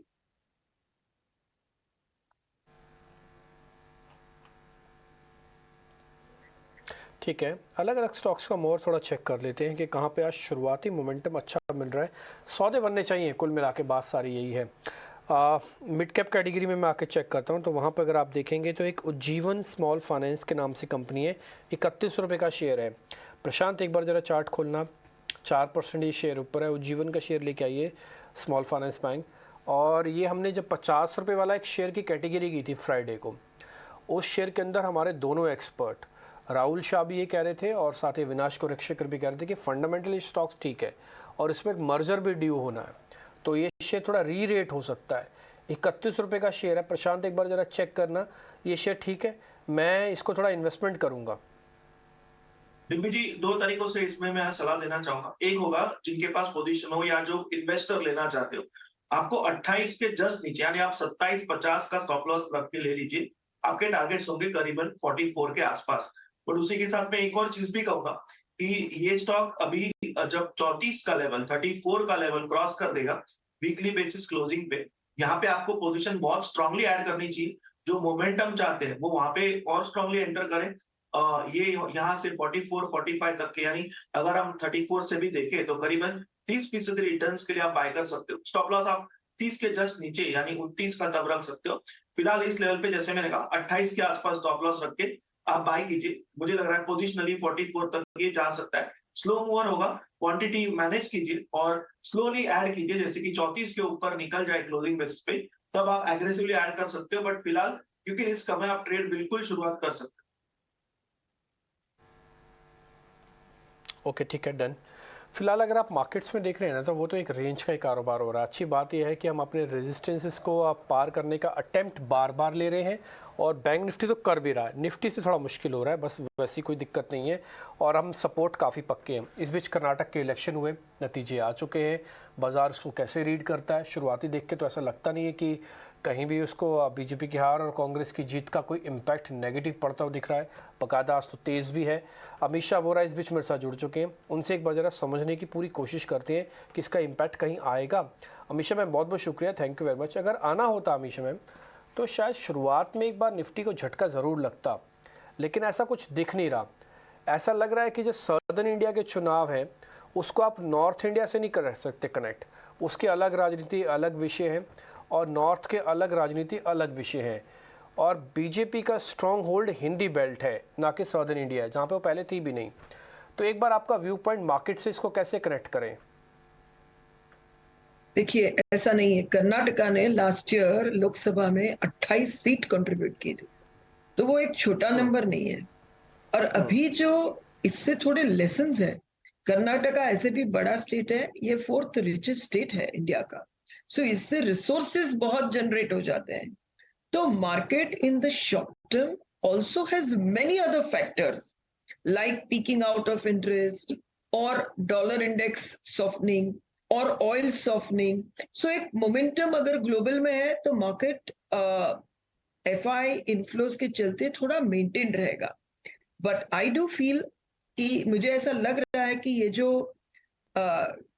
ये जरूरी नहीं है कि कर्नाटका बीजेपी ने लॉस कर दिया, बट ये तो डेफिनेटली रीड होगा कि जब अपोजिशन इतना यूनाइट होकर फाइट करता है और फ्रीबीज अनाउंस करता है तो अपोजिशन जीत जाता है। और ये स्ट्रेटेजी अपोजिशन को और स्ट्रांग बनाएगी और रिसोर्सफुल बनाएगी। तो मीडियम टर्म में कहीं ना कहीं इससे मार्केट का अपसाइड गैप हो सकता है, क्योंकि market would definitely, I always maintain that market this year will be more or less broadly range bound, while our strong fundamentals will cap the downside. Some of the global fears on recession or now El Nino and now markets, ये upside भी cap करके रखेगा। Right, Karnataka काफ़ी important है भी। और youth development की अगर बात करें, ऑफ कोर्स द स्टेट जहां पर यूथ डेवलपमेंट नेक्स्ट लेवल तक, स्टार्टअप, इनफैक्ट कर्नाटका के बैंगलोर को कहा भी जाता है Silicon Valley of India. So of course इस पर तो नज़र है ही। Now that you are with us, Amit Shah ji, market की चाल को इस वक्त कैसे देख रही हैं आप? कहाँ पर कौन से स्पेसेस हैं जिस पर फोकस है आपका? कौन से सेक्टर्स हैं, थीम्स हैं जो आज इस वक्त आप आए कर रही हैं? आप बताइए। दो चीज मुझे रेलेवेंट लग रही है। ब्रॉडली अगर इंटरेस्ट रेट पीक आउट होते हैं तो लास्ट 1.5-2 साल से जो mid cap and small cap index broader market को अंडर परफॉर्म कर रहा था, मुझे लगता है वहां पर थोड़ा चेंज हो जाएगा। And I feel that select looking at the also overall activity and interest and action in the market, mid caps and select stocks will continue to do very well. From the Nifty perspectives in particular, private sector banks will continue to do well and auto will also add. Consumer में instead of मुझे लगता है कि durable, where the demand could be slightly slower, FMCG and defensives will do better. और कहीं पर pharma में भी एक bottoming out हो जाएगा, both in terms of margins and in terms of prices.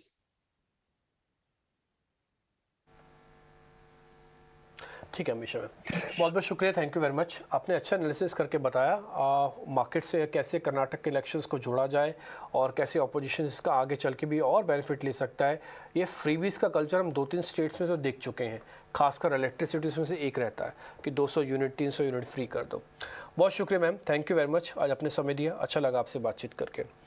आगे बढ़ते हैं, मार्केट पे आते हैं और इसी फ्रीबीज के पॉइंट ऑफ व्यू से ही कुछ शेयर्स पे और पता करते हैं।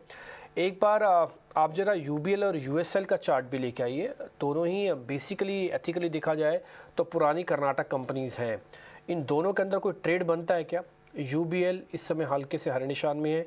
एक बार यूनाइटेड स्पिरिट्स मैकडॉनल्ड्स भी दिखा दीजिए, ऑलमोस्ट फ्लैट है। इन दोनों पे कोई ट्रेड है क्या प्रशांत? जरा चेक करेंगे।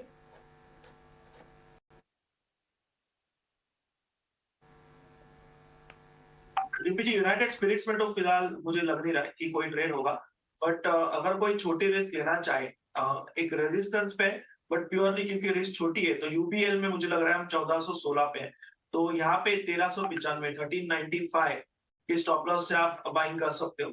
और अगर यहाँ से स्टॉक पिकअप हो जाए तो आपको करीबन 1460-65 तक के लेवल दिख सकते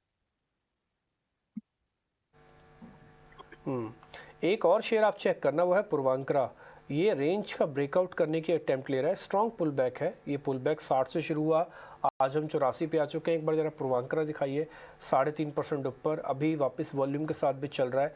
ये शेयर टर्न अराउंड कर सकता है। ये भी कर्नाटक बेस्ड कंपनी है और रियल एस्टेट की कंपनी है, और कहा जाता है कि जब जब कांग्रेस आती है तो पूर्वांकरा अच्छे से चलता है। मार्केट का बज़ है, गलत सही सबके अपनी अपनी नज़र है, बट 3.5% ऊपर है। एक बार जरा आपका व्यू पॉइंट प्रशांत इस पे। जी डिम्पी जी, अगर हम अभी देखें तो हम ऑलमोस्ट 84 के लेवल पे है। यहाँ से जो बड़ा रेजिस्टेंस है वो 88 के लेवल पे, तो फ्रेश बाइंग अगर मैं करना चाहूँ तो 4 पॉइंट के लिए मैं 2 पॉइंट्स का स्टॉप लॉस रख नहीं पाऊंगा, तो रिस्क रिवॉर्ड अभी जस्टिफाइड नहीं है। बट जिनके पास पोजीशन हो वो बिल्कुल 78 के स्टॉप लॉस से होल्ड कीजिए। फ्रेश ऐड कहाँ करना चाहिए, तो मेरे हिसाब से 90 के ऊपर, 90 के ऊपर बाय कीजिए, और आपका स्टॉप लॉस तब होगा 85 का। वहां से मुझे लग रहा है कि ये और बड़ा मोमेंटम दिखा के करीबन 105 110 के लेवल भी दिखा सकता है। तो फिलहाल फ्रेश बाइंग 90 के ऊपर रेकमेंड करूँ। थोड़ी देर पहले बंधन बैंक पे आई थिंक डिम्पी बात भी कर रहे थे कि शायद इसका बॉटम बन गया, और इनफैक्ट आप बैंक्स को वापसी करते हुए जब देख रहे हैं, लगभग 125 पॉइंट्स की तेजी आपको इस वक्त बैंक निफ्टी पर दिख रही है। उसमें जो काउंटर सबसे ज़्यादा लीड कर रहे हैं उसमें बंधन बैंक जैसे काउंटर, बड़ी वेटेज नहीं है इनकी, लेकिन आप परसेंटेज के लिहाज से देखें तो बंधन बैंक में, IDFC फर्स्ट बैंक में, इनमें मूव आई है। SBI पॉजिटिव हुआ है। PNB जो पिछले हफ्ते PSU mid cap PSU basket में अच्छी खासी पिटाई हुई थी पिछले हफ्ते, वहां पर अब थोड़ी थोड़ी सी बाइंग आपको दिख रही है, और बैंक्स को आप ऊपर देख रहे हैं। HDFC बैंक इस वक्त 0.5% की तेजी के साथ, जिसका सबसे बड़ा वेटेज है। तो बाजार में पुल बैक तो आपको कंप्लीटली क्लियरली दिख रहा है, और बैंक्स लेड पुल बैक है ये, और साथ ही कुछ फार्मा काउंटर्स भी वापस आए हैं। डॉक्टर रेड्डीज अब वहां पर 0.5% की तेजी है। प्रशांत, और क्या इंटरेस्टिंग दिख रहे होंगे? क्या PSU मिड कैप बैंक्स में, जहां अच्छा खासा पिटाई पिछले हफ्ते हो चुकी है, इनफैक्ट पिछले शुक्रवार से ही चल रही है, 2 हफ्ते इनफैक्ट आपको जाना चाहिए, 1.5 हफ्ता, तो क्या अब यहाँ पर कहीं रिकवरी ट्रेड्स दिख रहे हैं? जी एक्चुअली जो मेरा ध्यान है प्रियंका, वो कैनरा बैंक पे था, बट अभी भी वो 303 का जो लेवल है उसको क्रॉस नहीं कर पा रहा है। बट इसको आप वॉच लिस्ट में रखिए, 303 के ऊपर ये क्लोज हो जाए, 303 के ऊपर, अभी ऑलमोस्ट 300 के आसपास है, थोड़ा वेट कीजिए। 303 के ऊपर जिस पे दिन आपको ये 315 320 आफ्टर उनमें दिख जाए, यानी ऑलमोस्ट क्लोजिंग मान के चलेंगे, आप इसको बाय कर लीजिए। 295 आपका स्टॉप लॉस होगा, और वहां से करीबन 325 तक जा सकता है, तो थोड़ा सिर्फ वॉच लिस्ट पे रखने का वक्त है, बट 330 के ऊपर डेफिनेटली बाय करना चाहिए। साथ काउंटर आप देखें तो उसमें ऑटो पैक ही दिख रहा है, और साथ में आपको लार्ज कैप IT भी दिख रहे हैं जहां पर अच्छी मूव है। लेकिन और पॉसिबल ट्रेड्स कहां पॉसिबल है? शॉर्ट कवरिंग आपको इनफैक्ट IGL जैसे काउंटर्स में भी पिछले हफ्ते नंबर्स के बाद वहां पर गैस काउंटर्स में मूव दिखी थी, और इनफैक्ट पावर फाइनेंस काउंटर्स में, PFC जैसे काउंटर्स में भी अच्छी मूव है। PFC या IGL कोई आपके रडार पर होगा मितेश? दोनों स्पेस अलग है हालांकि, लेकिन आपने पावर और PSU स्पेस की अपने बात की थी, इसलिए आई आस्क्ड यू। एग्जैक्टली सी वही जो कि शुरुआत में बताया था कि बारिंग PSU बैंक, PSU काउंटर्स बहुत अच्छे लग रहे हैं। उसमें PFC डेफिनेटली अनडाउटेडली एक बहुत ही स्ट्रॉन्ग स्टॉक है।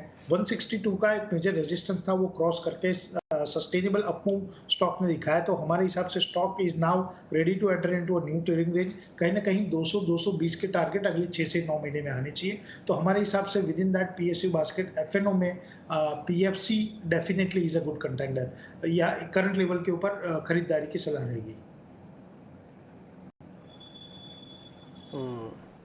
कुछ स्टॉक्स ऐसे पूछ ही रहे हैं हम कि जहाँ पे आपको स्ट्रॉन्ग मूवमेंट मिल ही रहा है। मैंने शॉर्ट कवरिंग के कुछ एक शेयर्स निकाल रहा था, मेरे को वहाँ पे कुछ ज़रा इंटरेस्ट दिखा नहीं।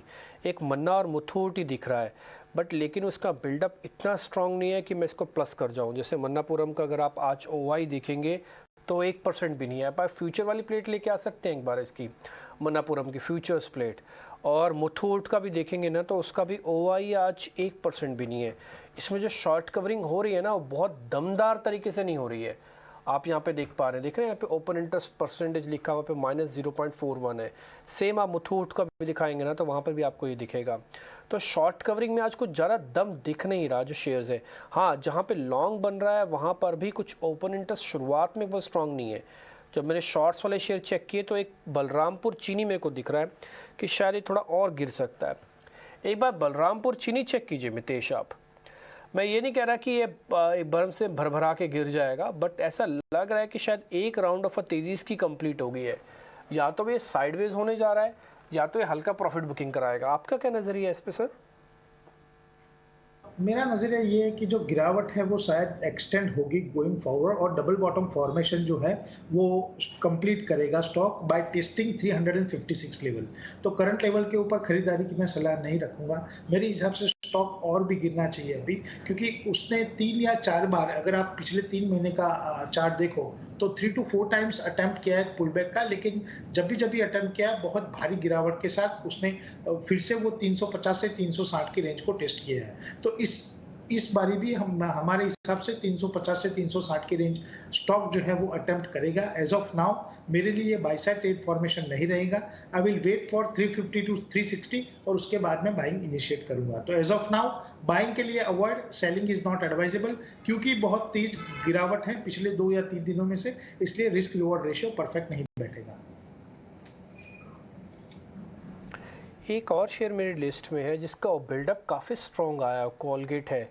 हमने लास्ट ट्रेडिंग सेशन में भी आपको एक शेयर नोटिस करवाया था, क्लोजिंग में अगर आप ध्यान होगा तो कोलगेट एक बार ज़रा शुरुआत में लेके आ सकते हैं कोलगेट को। प्रशांत आप ज़रा चेक कीजिएगा, आज 3.5% है। मेरे लिए ना परसेंटेज अब ज़्यादा मैटर नहीं कर रही है। एक काम आप और कीजिए, पिछले 3 दिन का या 2 दिन का भी कोलगेट आप दिखा सकते हैं। अब आप सामने देखिए जहाँ पे चेंज इन OI लिखा हुआ है 15%। ये one of the best share है डेरिवेटिव का इस समय, जहाँ पे ओपन इंटरेस्ट काफ़ी स्ट्रांग है और प्राइस रिएक्ट कर रहा है। आप इस 7 डेज का मूव देखिए, एक तरफा चलने वाला भी शेयर बन गया FMCG का। एक बार मेरे को ये बताइए प्रशांत, देख के थोड़ा लेट हुए हैं या अभी और चल सकता है? मेरा मानना है कि 7% जो चला है ना एक हफ्ते में, ये अगले हफ्ते भी तक भी 7% और चल सकता है। भी अगर चल भी जाए, बट मुझे नहीं लग रहा है कि हम 3% का स्टॉप लॉस रख पाएंगे, क्योंकि अगर हम आज का लो भी रखने जाएं तो ऑलमोस्ट 1600 का लेवल होता है, जो करीबन बड़ा स्टॉप लॉस हो जाएगा। तो अभी डिप के लिए वेट करना होगा। वॉल्यूम बहुत स्ट्रांग है, पैटर्न बहुत स्ट्रांग है, बट इस लेवल पे अगर हम बाय करने जाएं तो हम मूव को चेस कर रहे हैं, तो नॉर्मली इसमें हम ट्रैप हो सकते हैं। तो अगर ये डिप ले ले करीबन 1660 65 जब भी इस हफ्ते में, तब इसे बाय करना चाहिए with the stop loss around 1640। But Dimpy ji, इसी के साथ एक स्टॉक मेरे रडार में आ रहा है, अगर आप कहें तो मैं उसके बारे में बात करूं। बताइए बताइए, बिल्कुल बताइए सर। तो डिम्पी जी, एक पैटर्न जो मुझे काफी अच्छा लग रहा है, इनफैक्ट डिस्क्लेमर दूंगा कि मेरे ट्रेनिंग प्रोग्राम्स में भी ये पैटर्न काफी पॉप आउट हुआ है, और because of the volumes and pattern दिखाई दे रहा है। वो होगा KECL, किर्लोस्कर इलेक्ट्रिक। यहाँ पे 122 का रेट चल रहा है। मुझे लग रहा है ये एक पोजिशनल पिक आपको एवरेज करते हुए बनाना होगा। जैसे मैंने, अगर मुझे याद है, 32 के लेवल से मैंने पिछले साल HBL पावर रेकमेंड किया था। इस साल की शुरुआत में जिंदाल 102 पे रेकमेंड किया था, जो अभी 175 चल रहा है। मुझे लग रहा है ये उस कैटेगरी में जाएगा, बट आउटराइट बाय नहीं, 122 चल रहा है। आप इसको एवरेज करके बाय कीजिए 10-15% एट एवरी लेवल। मार्केट के वीकनेस में ये आपको ऐड करना होगा। आपका पोजिशनल स्टॉप लॉस होगा 95 क्लोजिंग बेसिस। मुझे लग रहा है यहाँ से ये 180, 90 या 200 तक के लेवल भी इवेंचुअली 1-1.25 साल में दिखा सकता है। तो स्लो बाय कीजिए, but definitely in your buying watch list investor perspective से मुझे लग रहा है ये एक बहुत अच्छा पैटर्न बना रहा है। एक बार कुछ और काउंटर्स को भी डिस्कस करते हैं, मितेश से बात करते हैं। मितेश, एस्ट्रल के तो खैर आज नंबर्स हैं, वेस्ले भी आज अच्छा खासा लॉन्ग बिल्टअप बना हुआ है, पर आप बड़े बड़े इन्वेस्टर्स को देखें तो वीनस पाइप, एस्ट्रल, इनमें इंटरेस्ट है HNIs और स्ट्रीट का। ये इस सेगमेंट पर आपकी क्या रिसर्च है? देखिए, एस्ट्रल जो है वो बहुत ही एक लंबी अवधि से म्यूटेड स्टॉक है। 2022 में 31 मार्च 2022 से 1893 का जो हाई लगाया था, तब से स्टॉक जो है वो म्यूटेड है, और हमारे हिसाब से ये थोड़ा और कंसोलिडेशन चलेगा जब तक इसका इंटरमीडिएट रेजिस्टेंस 1650 का क्रॉस नहीं होगा। तो 1650 का जब रेजिस्टेंस क्रॉस होगा उसके बाद ये स्टॉक एक नई ट्रेडिंग रेंज में एंटर होगा और उसके बाद पॉसिबिलिटीज बनती है कि उसका ऑल टाइम हाई जो था 1991.10 जो 2022 में लगाया था वो क्रॉस करके स्टॉक एक नई ट्रेडिंग रेंज में एंटर करे। तो प्रियंका जी अभी 1650 के लिए हम लोग वॉच आउट करेंगे। जैसे ही स्टॉक ये लेवल क्रॉस करता है उसके बाद ही buy side trade formation advisable होगा। तब तक ये स्टॉक एक थोड़ी लंबी अवधि के लिए कंसोलिडेशन फेज में जाए ऐसा लग रहा है। आप देख रहे हैं कि शायद कंसोलिडेशन फेज में भी जा सकता है। ये एस्ट्रल की आप बात कर रहे हैं, लेकिन इस बीच जब बड़े फंड मैनेजर से हम बात करते हैं और उनसे समझने की कोशिश करते हैं कि वो बाजार पर व्यू क्या बना रहे हैं, समीर अरोड़ा का व्यू भी बहुत इंटरेस्टिंग होता है। आइए आपको एक बार सुनवाते हैं, हमने बात की थी उससे शुक्रवार को। हमारी मार्केट के जो कंपैरिजन होंगे वो होंगे कि जी यूएस मार्केट में क्या हो रहा है और चाइना में क्या हो रहा है या एशिया यूरोप व्हाटएवर, उन सब से इंडिया की पोजीशनिंग अब थोड़ी थोड़ी इंप्रूव होती जा रही है। चाइना से तो बहुत ज्यादा हो गई है। मुझे लगता है कि इंडिया का अगर एक लाइन का समरी देना हो कि why you are bullish on India, तो उसका है कि चाइना के कंपैरिजन में एफडीआई वाले, सप्लाई चेन वाले, पोर्टफोलियो इन्वेस्टर सब चाइना से दुखी हैं और उसका नेचुरल बेनिफिशियरी सब जगह से इंडिया होगा। जो हमने नए स्टॉक्स ये 2-3% वाले होपिंग कि ये 20-25 स्टॉक जो सेकंड ग्रुप के अंदर 10 हमारे बड़े वाले स्टॉक होते हैं like HDFC bank, ICICI bank type, जो सेकंड ग्रुप में हमने अलग अलग बेट्स लिए हैं उसमें ली हुई है एक जो हमारी इस साल अच्छी चली है विच इज पेटीएम, फिर हमने लिया जोमेटो, फिर हमने लिया IDFC first bank, Bharat electronics, वो इधर उधर करके कुछ कुछ लेके 2-2% के हम 20-25 स्टॉक लेते हैं। तो उसमें तो हर वक्त हम तैयार होते हैं कोई नया आइडिया है। माइक्रो फाइनेंस का बिग पिक्चर स्टोरी है कि वो 4-5 साल स्टॉक्स अच्छा करते हैं एंड फिर कहीं पे कोई प्रॉब्लम हो जाती है, कहीं फ्लड आ गया, कहीं पे पॉलिटिशियन ने कुछ बोल दिया, कहीं इलेक्शन हो गए, लेकिन अदरवाइज वो बिजनेस अच्छा है क्योंकि ऑब्वियसली मार्जिन अच्छी है। एंड सेकंड थिंग इज अगर एज अ कंपनी आप वहां उस जगह में, उस विलेज में, उस एरिया में हो और सबको पता है कि जब आप पहले 30,000 रुपए के लोन को वापस कर देंगे तो आपको ये आपका एक नंबर बढ़ा के कहेंगे जी अब आपको 50,000 रुपए का लोन मिलेगा,